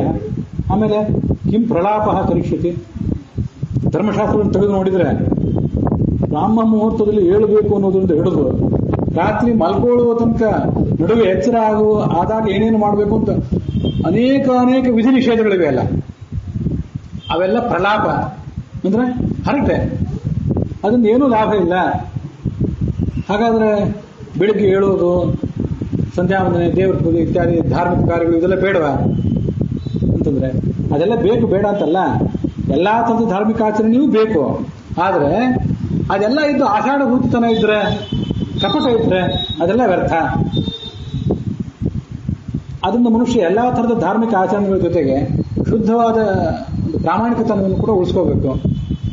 ಇದಿಲ್ಲದೆ ಹೋದ್ರೆ, ಒಂದು ಪ್ರಾಮಾಣಿಕತನ ಇಲ್ಲದೆ ಹೋದ್ರೆ ನಾವು ಮಾಡುವ ಎಲ್ಲಾ ಧರ್ಮಾಚರಣೆಗಳು, ಹೇಳುವ ಯಾವ ಪಾಪ ಮಾಡಿದಕ್ಕೆ ಏನು ಪಾಪ, ಎಷ್ಟು ಕೋಟಿ ವರ್ಷ ನರಕದಲ್ಲಿ ಬೀಳ್ತೀವಿ ಎಲ್ಲ ನಮ್ಮ ಬಾಯಿ ತುದಿಯಲ್ಲಿ.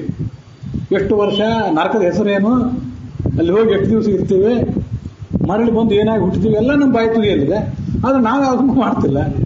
ನಾವು ಕಪಟಿಗಳು, ಆಷಾಢಭೂತಿಗಳು, ನಮ್ದು ಹಿಪಾಕ್ರಸಿ ಆಗಿಬಿಟ್ರೆ ಅದರಿಂದ ಏನು ಲಾಭ ಇಲ್ಲ ಅಂತ ಶಾಸ್ತ್ರ ಎಚ್ಚರಿಸಿದೆ. ಬಿಡಬೇಕು ಅಂತಲ್ಲ, ಅದನ್ನೆಲ್ಲ ಎಚ್ಚರಿಸಿದೆ. ಮುಖ್ಯವಾಗಿ ಯಥಾರ್ಥ ಜ್ಞಾನ ಅಂದ್ರೆ ಏನು? ಸುತ್ತಮುತ್ತಲಿರುವಂತಹ ವಸ್ತುಗಳ ಬಗ್ಗೆ ಯಥಾರ್ಥ ಜ್ಞಾನ ಅನ್ನೋದಕ್ಕಿಂತ ಪರಮಾತ್ಮನ ಕುರಿತಾದ ಯಥಾರ್ಥ ಜ್ಞಾನ. ಪರಮಾತ್ಮನನ್ನೆಲ್ಲ ನಾವು ಸರಿಯಾಗಿ ತಿಳ್ಕೋಬೇಕಾಗುತ್ತೆ. ಯಸ್ಮಿನ್ ವಿಜ್ಞಾತೆ ಸರ್ವಮಿದಂ ವಿಜ್ಞಾತಂ ಭವತಿ. ಆದ್ರಿಂದ ಯಥಾರ್ಥ ಜ್ಞಾನ ಇರಬೇಕು, ಅದಂತೆ ನಡ್ಕೊಳ್ಬೇಕು ಅಂತಂದ್ರೆ ಸುತ್ತಮುತ್ತಲಿನವ್ರ ಬಗ್ಗೆ ಯಥಾರ್ಥ ಜ್ಞಾನ ಅಂತ ಶಾಸ್ತ್ರ ಹೆಚ್ಚನ್ನು ಒತ್ತಿ ಹೇಳಲಿಲ್ಲ. ಪರಮಾತ್ಮನ ಕುರಿತಾದ ಯಥಾರ್ಥ ಜ್ಞಾನ ಇರಬೇಕು, ಅದರಂತೆ ನಡ್ಕೊಳ್ಬೇಕು, ಇಲ್ಲದೇ ಅದು ವ್ಯರ್ಥ ಅಂತ ಶಾಸ್ತ್ರ ಅದನ್ನ ಎಚ್ಚರಿಸಿದೆ. ಆ ಪರಮಾತ್ಮನ ಕುರಿತಾದಂತಹ ಜ್ಞಾನವೇ ಅಷ್ಟು ಮುಖ್ಯ. ಶೀಲಮೇಕ ಪದಂ ಸುಖಂ, ಅತ್ಯಂತ ಸುಖ, ದೊಡ್ಡ ಸುಖ ಜಗತ್ತಿನಲ್ಲಿ ಯಾವುದು? ಶೀಲ, character. If money is lost nothing is lost. ದುಡ್ಡು ಹೋದ್ರೆ ಏನೂ ಹೋದಂತಾನೆ ಅಲ್ಲ. If health is lost something is lost. ದುಡ್ಡು ಆರೋಗ್ಯ ಹೋದ್ರೆ ಮತ್ತದನ್ನು ಗಳಿಸೋದಕ್ಕೆ ಸ್ವಲ್ಪ ತಡ ಆಗ್ತದೆ. ಆದ್ರಿಂದ ಸ್ವಲ್ಪ ಮನುಷ್ಯ ಆಲೋಚನೆ ಮಾಡಬೇಕಾಗ್ತದೆ. ಆರೋಗ್ಯ ಕಳ್ಕೊಳ್ಳುವ ಪ್ರಯತ್ನ ಮಾಡಬಾರ್ದು. ಆರೋಗ್ಯವನ್ನು ಹಾಳು ಮಾಡುವ ಪ್ರಯತ್ನಗಳಿಂದ ದೂರ ಇರಬೇಕು. If character is last everything is last ಅಂತ ನೀವು ಕೇಳಿರ್ತೀರಿ ಇಂಗ್ಲೀಷ್ನಲ್ಲಿ. ನೋಡಿ, ನಾವು ಇದನ್ನು ಯಾಕೆ ಹೇಳ್ತಿದ್ದೀನಿ ಅಂತಂದ್ರೆ, ಎಲ್ಲಾ ಪಾಶ್ಚಾತ್ಯ ಚಿಂತನೆಗಳು ಕೂಡ ನಮ್ಮ ಶಾಸ್ತ್ರದ ಚಿಂತನೆಗಳಿಂದ ಪ್ರಭಾವಿತವಾದದ್ದು ಅನ್ನೋದು ನಮಗೆ ಗೊತ್ತಿರಬೇಕು. ಅದಕ್ಕಾಗಿ ಇದನ್ನು ಹೇಳಿದೆ. ಶೀಲವೇ ದೊಡ್ಡ ಸುಖ ಮನುಷ್ಯನಿಗೆ. ಆ ಶೀಲವೇ ಅತ್ಯಂತ ದೊಡ್ಡ ಆಧಾರ, ಮನುಷ್ಯನನ್ನು ಮೇಲೆತ್ತಿರುವಂತಹ ಆಧಾರ ಅದು.